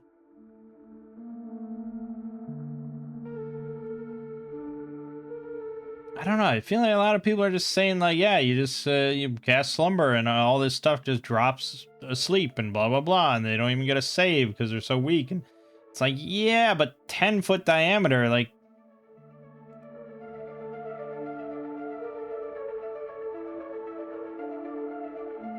Here you go. Here's someone bringing up. A sphere of 10 feet diameter is a 2x2 area, therefore affecting 4 regular-sized creatures at most. And this person said, in combat with 5-foot squares, that's about what you'll hit usually. Out of combat, it's plausible you could hit more. So, yeah, I mean, that's basically... That's it. That's it. So it's not going to be the end-all be-all here. Sorry to leave you in the dark for so long when I was... Okay, so...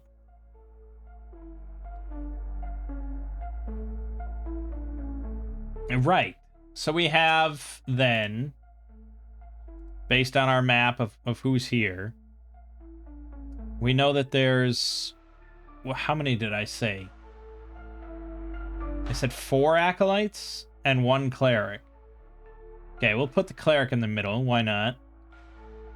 The clerics have 3 hit dice. So, say we've got an acolyte, cleric, acolyte. So it's going to hit 1 acolyte, the cleric, and 1 acolyte. That's what's going to happen. Okay? Happy with that? So this is luck, luck, will. Okay, and I guess we have to go again to Tales of Argosa, and we're going to go to humans.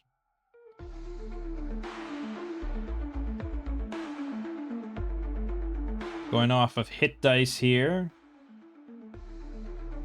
The knight, hit dice 2, has a luck of 5 and a will of 10.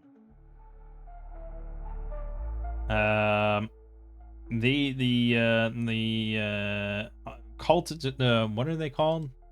Undercleric. Yeah, probably has higher will. I would imagine has higher will. So, yeah, we could probably bump that up to 13 or 14. A +1 for sure. So I think the 2 acolytes are just going to be rolling 5 or under, and then the cleric 6 or under. No, hold on. 6 or under, or should that be higher? 3? Yeah, 7 or under. Okay, so the 2 acolytes. One of them succeeded. Then the cleric succeeded. Jesus Christ. What are these rolls? So I put 1 acolyte to sleep. Great. And now Corin is going to have to go melee with her spear instead of shooting with her bow. So that's what's going to happen against the first acolyte here. 2-handed.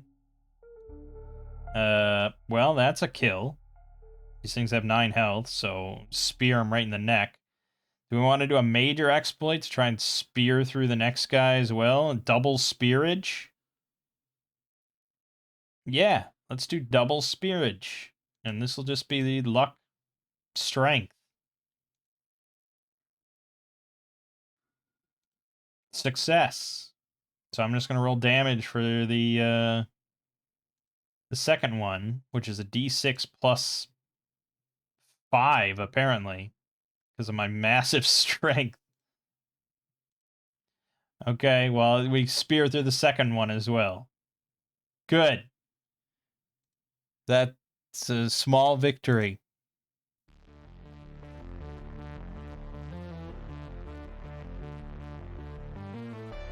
Okay, so that's what's happening in the back. Danton up front is going to spear... Now we'll have Tress spear the zombie in front of us. Pretty good, but not a kill, and I have no idea if this one was injured or not.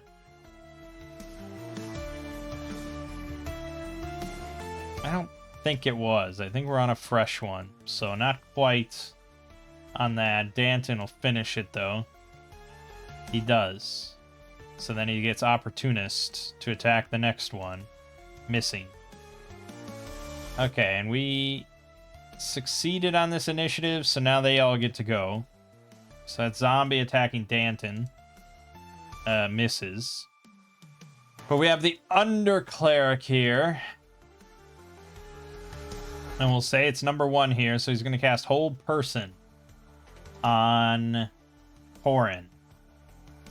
So we need to look up Hold Alt Humanoid.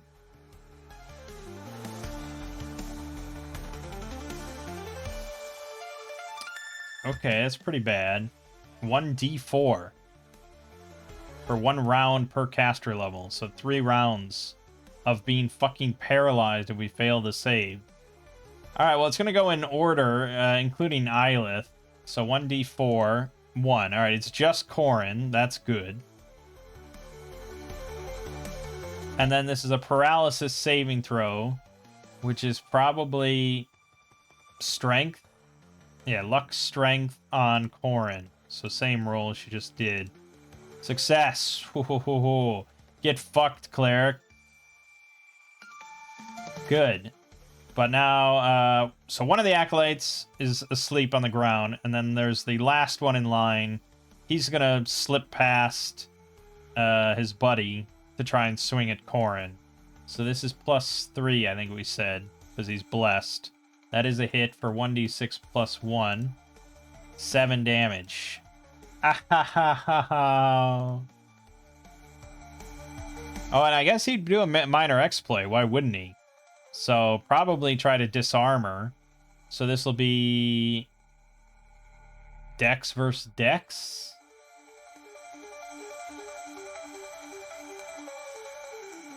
I think is what it says. Dex versus Dex. Yes. Alright, Dex versus Dex. We succeed by 5. He fails, so he does not disarm Corrin. Thank goodness. Okay, so now we've got more acolytes that are now coming up behind the zombies, ready to kill. We have one zombie left. And they're gonna do a new initiative with Corrin, our worst initiative. Got it. Okay. Corrin is going to try and stab this guy that stabbed her. Flailed her pretty good. This is a spear attack. Two-handed. That is a kill. That's good. And now Villagrad is probably going to use Choking Grip on the cleric. So my last tier 1 slot. Arcane Lore. Great success. So, Choking Grip. He's going to have to make a luck con save.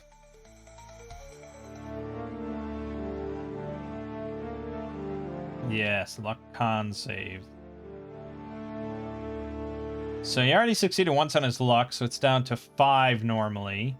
And then his con, I don't know, man. Do we want to just say 10? Keep it simple, +0? I would imagine that's the case. There is no 3 hit dice human that I can just look at in comparison.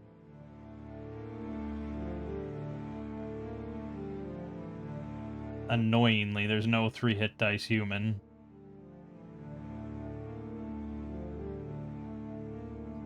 So, none of the rest. I mean, I could find a 3 hit dice monster, but it's not really relevant. So we're just going to do, he needs to roll a 5 or less. He does not. So, he is choking. He immediately suffers 4 damage. Keeping in mind he has like 13 health. So he's down to 9. And he cannot take any actions or speak until the choking grip ends. Okay, so Vilgrad is force choking him. As long as he's not interrupted or anything. Does it say he gets a new save every round? Yes, he gets a new save every round. Whenever it's Villegrad's turn. Okay, so then Corrin can... Oh, maybe I don't give a shit. Maybe I just want to shoot him in the face. Yeah, fuck it. We don't like this guy here, so I'm just going to pick up the bow again and shoot him. I feel like I should have +2. He's basically grabbed, right? Okay, I somehow miss. His body is kind of flailing around and stuff. On the other side of things, Tress is going to try and stab this injured zombie. She fails. Danton tries and stab the injured zombie. Crit. he's going to do the same thing. He's going to try and carry his spear through to the acolyte behind him. So, luck, strength. Failure. I'm going to re-roll. Great success. There you go. So now we're just going to roll damage, which is high. I guess I'll just roll this. 22 damage. There you go. Put the fear of God in him. Alright. Then, I'm going to use Opportunist to carry through to the next Acolyte behind him with a normal attack. That's probably not going to cut it, though. I think they have higher AC than that. Somehow they have an AC of 10, because they're not wearing armor. They're just wearing robes. Wow, okay, never mind. That is a hit for 6 damage. Doesn't kill him, but yeah. Okay, and then that's our whole round. And that was our initiative, so they get to go. Yeah. So the last acolyte in the back is still sleeping. The cleric is choking. We killed the last zombie, so the zombies are all dead. And now we've killed 1 acolyte. They had 7. There were 4 then to the back, so 3 were in front. And we've killed 1. So there's 2 acolytes left. And one of them just took a pretty heavy hit. But they are brainwashed, so they will never flee. And neither will the underclerics. Everyone here is brainwashed and entirely committed, except for the abbot.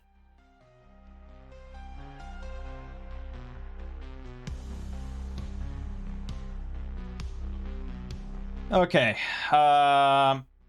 So the acolyte then is going to swing at Danton. Crit. Fucking hell. So that's 8 damage.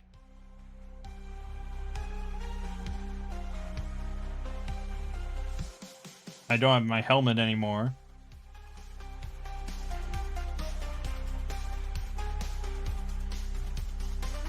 That's basically it, except for the underclerics, which could, I don't know what chant does.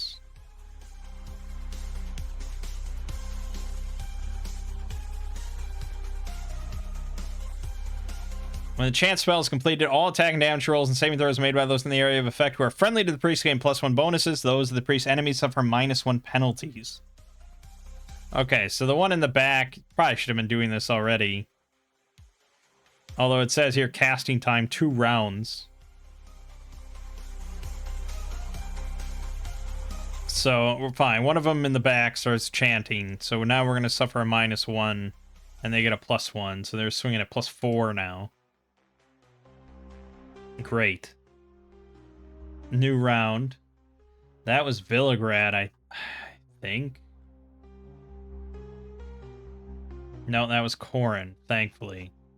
So now Danton. Failure. Okay, well, finally that guy's still choking because Villagrad hasn't gotten a turn yet. But the one guy is going to swing at Danton again, so he gets +4 on this roll. Thankfully, he misses. I feel like the abbot should be doing something, but I don't know what a lot of these spells do, and, like, I guess prayer might be what he does for, like, even more buffs.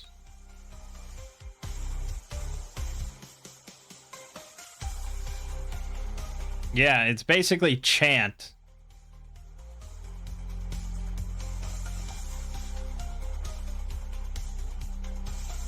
Yeah, it's basically chant, but it's just a continual effect he doesn't have to concentrate on.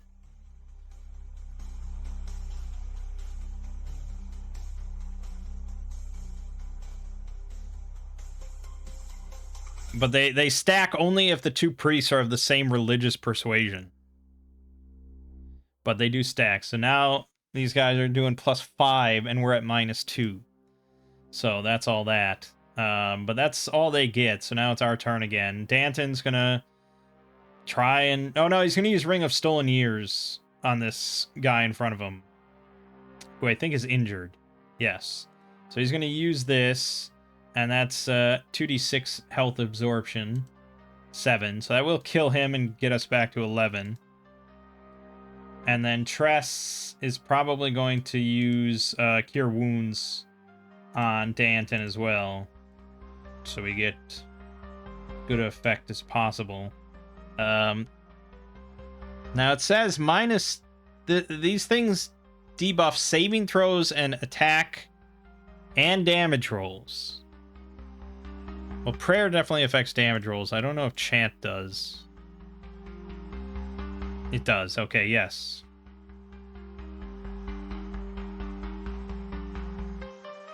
I won't count Ring of Stolen Years into that number, but everything else. So this is going to be a -1, technically, because of the skill.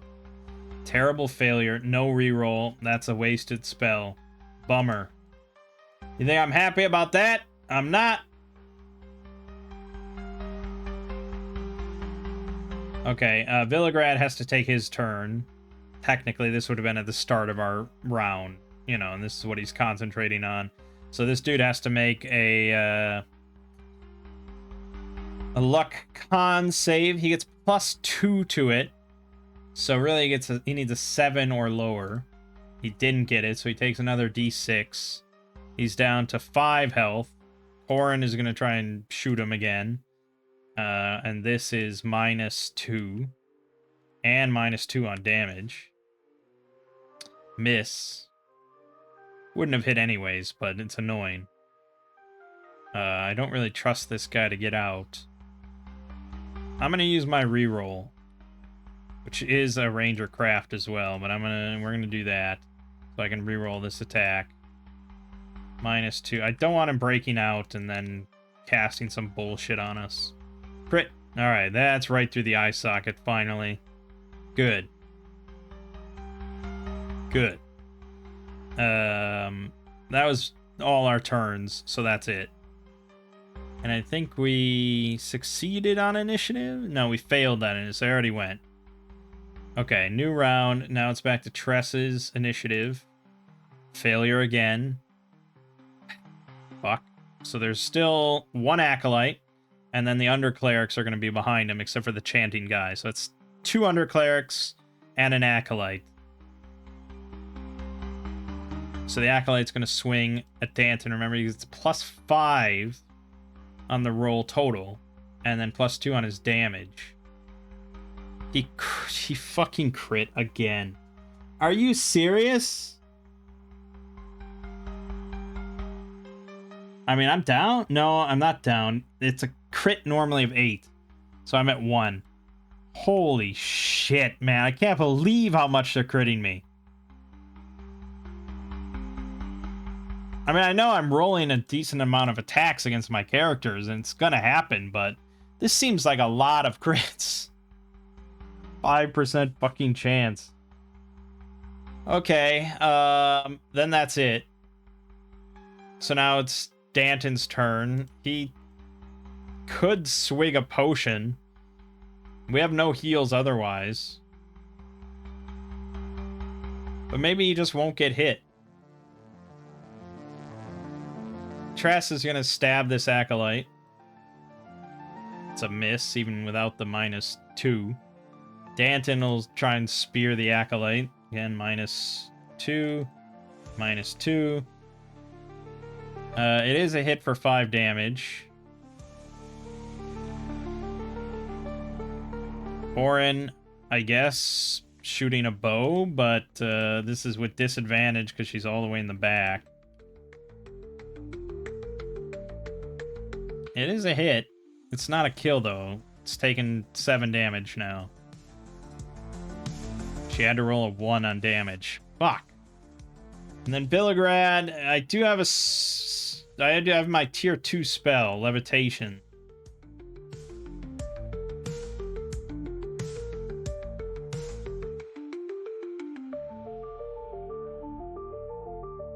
But I don't think we're gonna use it just yet. We want to use it on the big leader. So I think that's it. And that was our failure initiative, so they already went. So new initiative, Villagrad. Don't fail. Thank you. Tress is going to stab the Acolyte. The last Acolyte. Whoops. That is a hit, and that is a kill. 10 damage, so that's good. She doesn't really have a good major exploit she could do. Unless she wants to throw a vial of acid or something.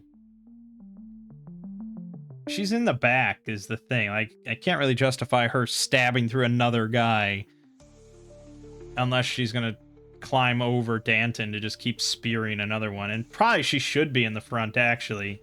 So, fuck it. Yeah, she's gonna clamber over Danton to keep powering through her spear to the next guy. This is gonna be strength, luck. And this is -2, unfortunately. Failure. Alright, so she doesn't. Danton, however, will let her stay where she is, and he's going to try and spear the undercleric there.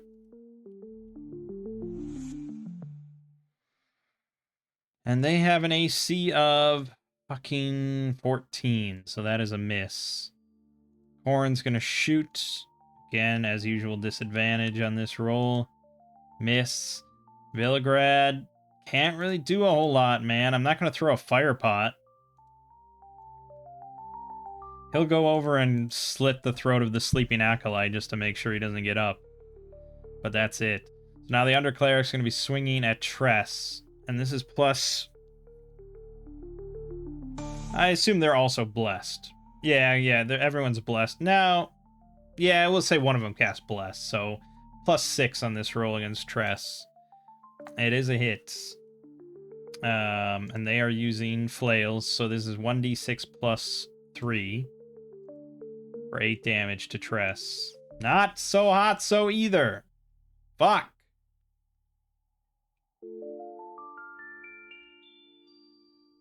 New initiative from Villagrad. No, maybe he already went. He just went, so now it's Corin, which is really bad. Terrible failure. He's going to go again against Tress, +6. That is a miss. He probably should have done a minor exploit on the last hit. But it would have been like a prone or something. It wouldn't have changed much. Okay, good. So we are going to continue. Danton's going to spear the under cleric. -2, -2. Miss. Tress will do the same because we're not very creative.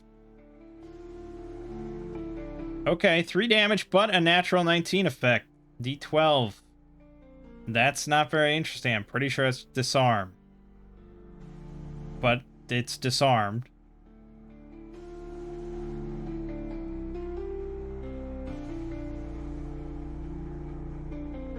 No, it's impaled. I'm sorry. Impaled. So, automatic weapon damage at the start of their turn, which is excellent. So he took 3 damage. I'm pretty sure that's all the damage he's taken.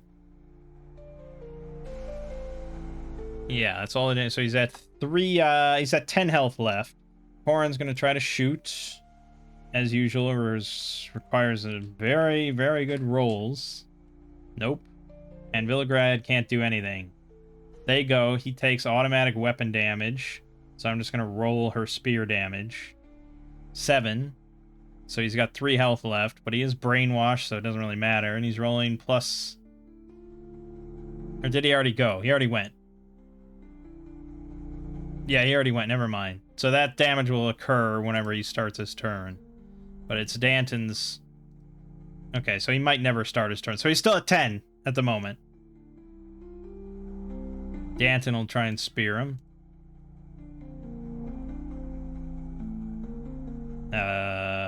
That is a hit.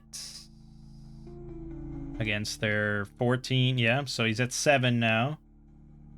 Tress. That is not a hit. Corin. Thankfully, I never run out of arrows. Miss. Okay. Nothing. So at the start of that turn, the Undercleric does die, takes 7 damage.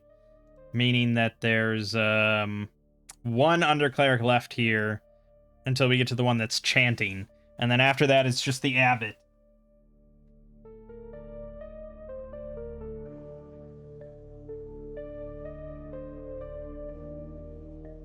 Who you'd think would participate, but it says he's grossly obese. So he probably doesn't want to get into this kind of situation in this corridor. He's probably going to wait until we come out, and then he'll cast Slay Living on somebody. So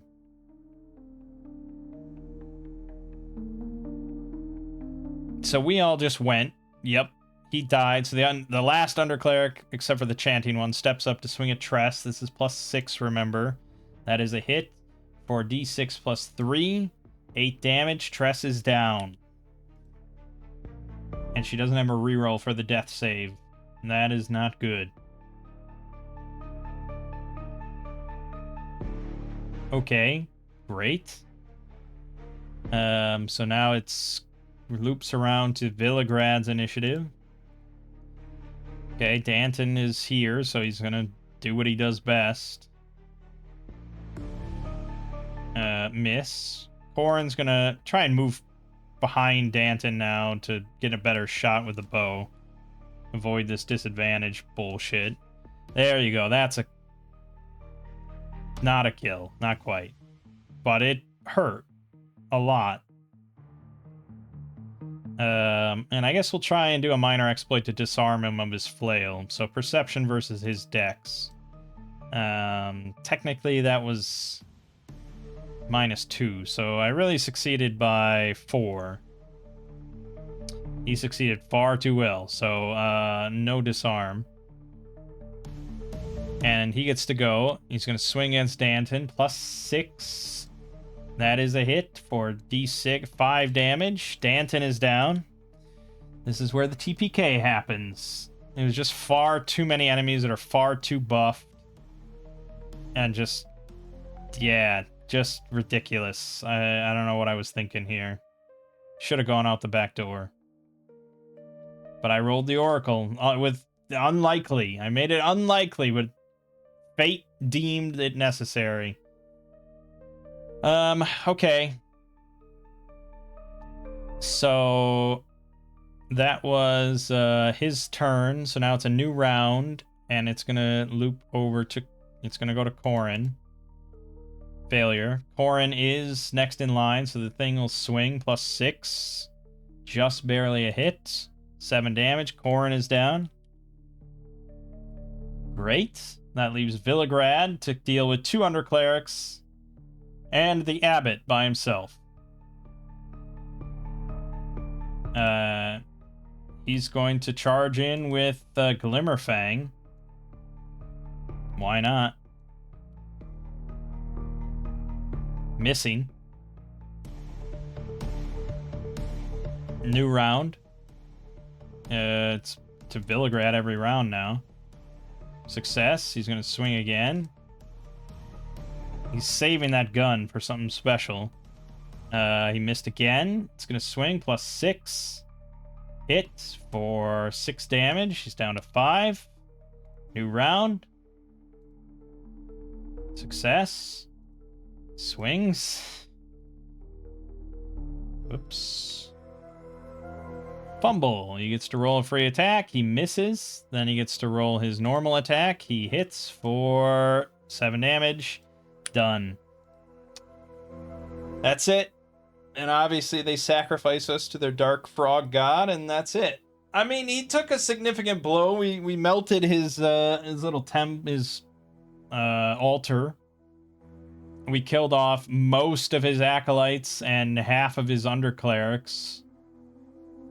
But he will continue operating and take over the world eventually, I'm sure. There you have it. I thought we were, like, just on top of the world. I thought we were unstoppable.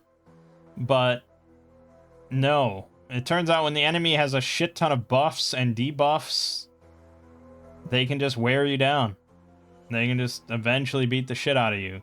Also, a stupid amount of crits on Danton that I really object to. And just basically not enough cleverness on my part. It was very much just like I hit, you hit, I hit, you hit, and there wasn't a whole lot of cleverness going on there. And they absolutely had the numerical advantage. So, yeah, that's kind of an expected result, really, if you're not doing anything that creative.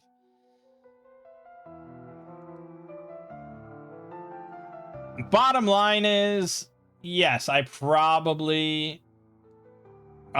certainly should have just gone out the back door as soon as I felt something was waiting for us in this big room.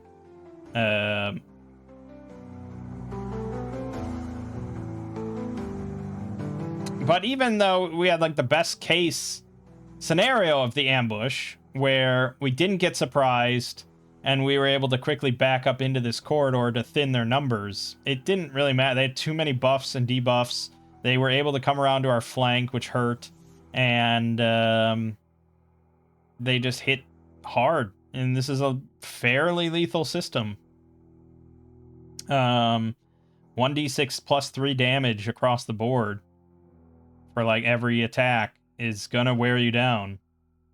Unless they're rolling really poorly, but they weren't.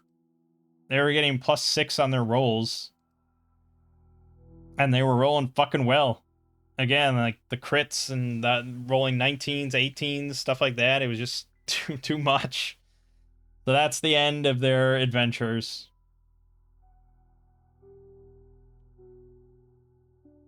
It's a bummer. It's definitely a bummer. I don't feel as bummed as that Shadow Dark death sequence. I mean, I guess there is the party retreat option, which I didn't employ.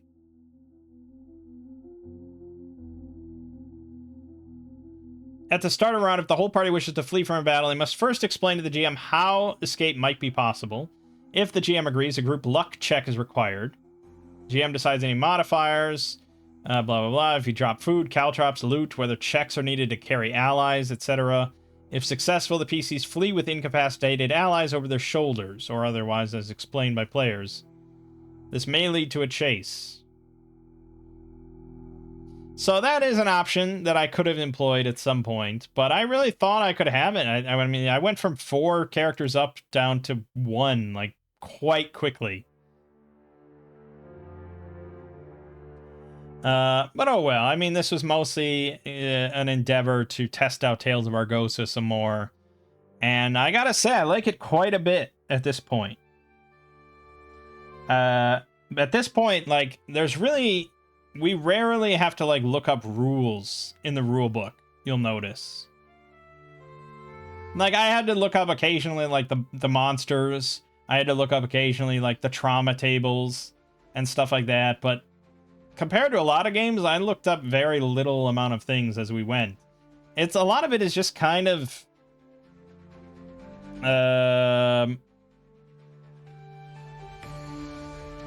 I don't know what the word I'm looking for is. It's just kind of self-evident, you know, of like what you would roll in any given situation, or you know, quickly adjudicating certain things. I think having the 7 stats is really easy. And then, you know, the luck, anytime you would do a save or anything, like, it's pretty obvious what kind of save it's going to be. And when you're doing exploits, a lot of the time it's going to be kind of obvious. Initially, I was really iffy about ranged attack exploits, but honestly, just perception versus dex is what it's going to be most of the time. Unless you're trying to, like, pin them to a thing or something like that, then maybe strength. So yeah, I like how just kind of fluid it feels to just make quick decisions about adjudications and stuff. And I don't know, a lot of the mechanics just are pretty solid. I like the roll under system a lot. The skill system, it's a pretty minor thing, and I knew that going in. It was my concern that it would be too much and I wouldn't know what to call for. And there probably were plenty of times where I should have used a skill and I wasn't using a skill, but the fact that it's so minor, it's like, it's not a big deal if you don't use a skill when you should have. It's a +1, and really, if you're DMing, the players are going to be more likely to remember, and if they don't, then oh well, you know, that's their problem, not mine.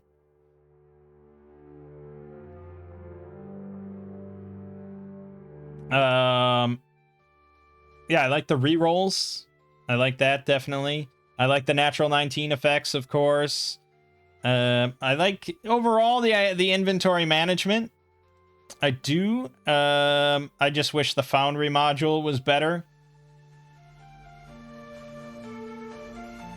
I like a lot of the classes, like the classes that we didn't really change at all, like fighters and things like that. I think very solid. Yeah, and then as for things that we changed, you know, I definitely like the spell system to be a bit more higher fantasy than the game is as written. I don't need to bother with the dangerous dark magic nonsense. That doesn't appeal to me at all, but if it does for you, it's there. Go ahead. Yeah, I mean, I don't know if ultimately I would settle on using Axe Magic, but I don't know what magic system I would use otherwise. So I feel like Axe Magic kind of just fits in fine and works, and it's good enough, and there's a lot of spell choices and blah, blah, blah. Whereas if I wanted to go even more, like, abundant magic, you could do Shadow Dark. If I wanted more singularly potent magic of some kind, I mean, you could just use, like, OSE's magic list, and you'd be fine. But Axe, I don't know. There's a lot of things in there that just kind of appeal to me, and I like the idea of it being scaled for larger combats and blah, blah, blah. And then our version of the Cultist, actually giving them spells as a normal cleric. That's obviously going to be a subjective thing. Some people are going to be drawn to the system precisely because the Cultist is not a normal cleric with divine magic. But for me, I just like kind of bread and butter cleric as a character class. So I like having all that separate list of spells and stuff. And you'll notice that our cultist did not cast that much magic, really. We cast a little bit. Like, we still have Turn Undead, we had Cure Wounds a couple times, but mainly our cultist was just another fighter. So, yeah. What else did I really change? Yeah, I don't think I changed that much. We took out something. I took out carousing because I don't think it's necessary with how I give XP. We didn't touch on any of the Hexploration because I'm mostly just ripping that out wholesale. We used a lot of the monsters. I do, in general, like the Bestiary. I would just kind of like an expanded Bestiary that's just, like, more traditional. And just kind of, just like, take the fucking, you know, first edition AD&D Beast Monster Manual or whatever, and just convert that to Tales of Argosa for me. Just do that, and I'll buy it, and it'll be good. I just want stats for, like, orcs and things like that. And kobolds. Like, they don't even have kobolds in here. Just give me stats in Tales of Argosa for all this normal stuff, and I'll be happy. But, I mean, honestly, you can kind of just take stuff from, like, 5e D&D, and that'll give you a lot of these values. But, you know, I want to have the special attacks it lists, and I want to have the natural 19 effects, things like that. I want these cool reaction tables for each monster. So, I don't know. I wouldn't mind an expanded monster bestiary. We did change the whole equipment section. I still stand by that. I do think the equipment section is a little useful for some of these items because they actually have rules related to Tales of Argosa, like the healer's kit, the fire pot, things like that. But honestly, most of this stuff is just kind of generic and doesn't matter, and you can use anything. And I like having precise prices. And then I guess the melee weapons, we did kind of just use them as written. Part of that, though, was because I didn't want to mess with Foundry too much, and I can't mess with the Foundry module that much. So, like, I couldn't just convert it over to Shadow of the Weird Wizard, which is my original intention, because I'd have to manually remember all the special properties from that game, like slashing and bludgeoning and versatile and piercing, all sorts of stuff like that. So, I don't know. I mean, the weapon list is not my biggest problem. It's fine. It's not very interesting, but it's fine. So there's that. And then the armor list, yeah, very limited. Obviously not much variety there. So we went with the axe armor, and I like that especially because of the encumbrance rules, where it takes up slots based on how much AC it provides. And I could definitely see, using unique features to lessen that penalty in various ways. But I really like that rule. I liked it when I did it for Shadow Dark, and I like it here, except for the Foundry module kind of messing it up.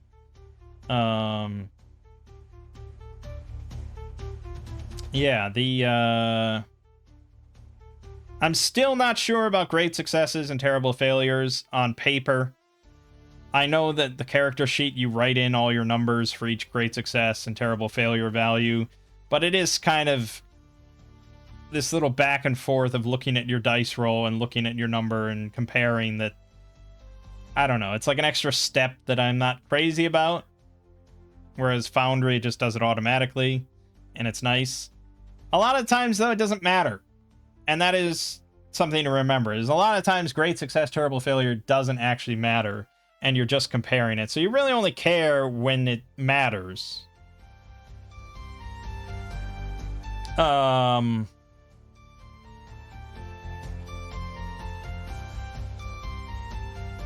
Which is, yeah, I mean, honestly, kind of rare.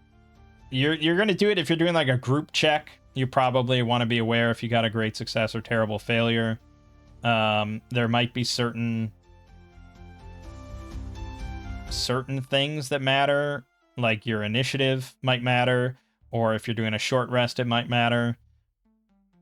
But a lot of time, not that important, so I guess you wouldn't really care that much. I don't. There is a lot to like about Tales of Argosa, though, which is sort of changing my opinion a bit more, to the point of I'm not even sure if I would introduce or if I would run Shadow Dark for certain groups compared to Tales of Argosa. It might supplant it in certain situations. I think if I was introducing people to RPGs, I'd still go for Shadow Dark just because it's so simple, and just running Shadow Dark as written, 4 classes, extremely simple. It's hard to beat that. But once they get their hooks in and are looking for something a little more, yeah, Tales of Argosa is kind of it. It's pretty good, while still maintaining that sort of OSR lethality and high stakes and, a grounded nature. I think it's pretty damn good. The only problem is probably not many people are going to be aware of this game. Perhaps because of the not so great title. I mean, I don't know what I'd call it instead, but Shadow Dark is a much better name. It's sort of ominous. It's intentionally sort of vague as to what it alludes to, but it's evocative. Tales of Argosa sounds, I don't know, it sounds too specific to a setting. It sounds like a fantasy book series. And it doesn't really evoke much imagery at all, unless you have a thought in your head of what Argosa is and what kind of setting it is. But it doesn't tell you much. I don't know. I think they could have picked a better name.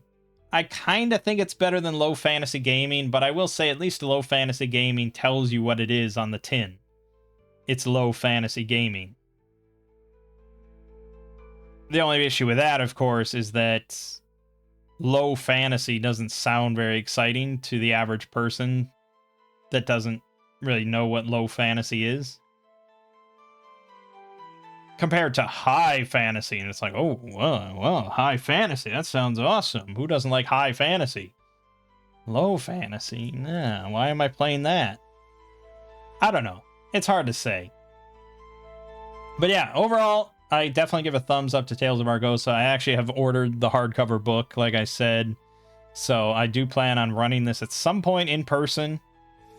Probably with most of the changes that I have implemented here.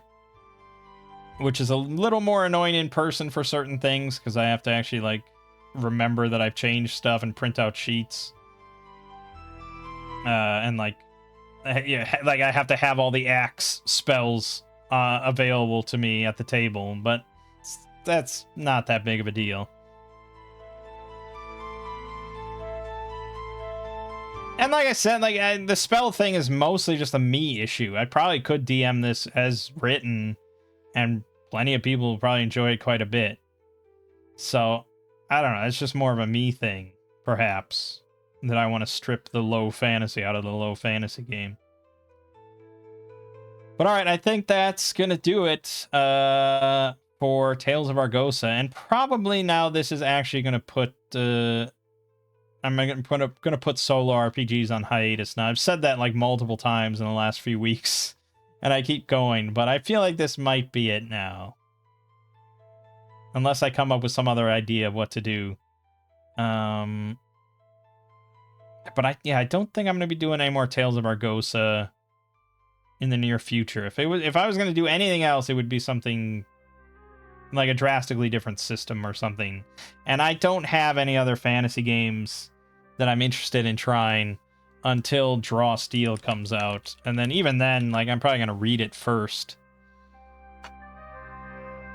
So, yeah, I really have no other thoughts in my head of something to run. And, well, yeah, there weren't many other modules that I was like, oh, I really want to look at this. I really want to try this. Especially because I don't have any other modules that I'm thinking about running for, like, my family. Because right now they're knee deep in Red Hand of Doom. So, you know, I think this is probably it for a while, but I'm sure definitely not the end of solo RPGs. It turns out it's just something I really enjoy. Alright, yeah, that's it. So, for now, my name is Mang. This has been Solo Roll Manging with Tales of Argosa. And I'll see you fine folks around.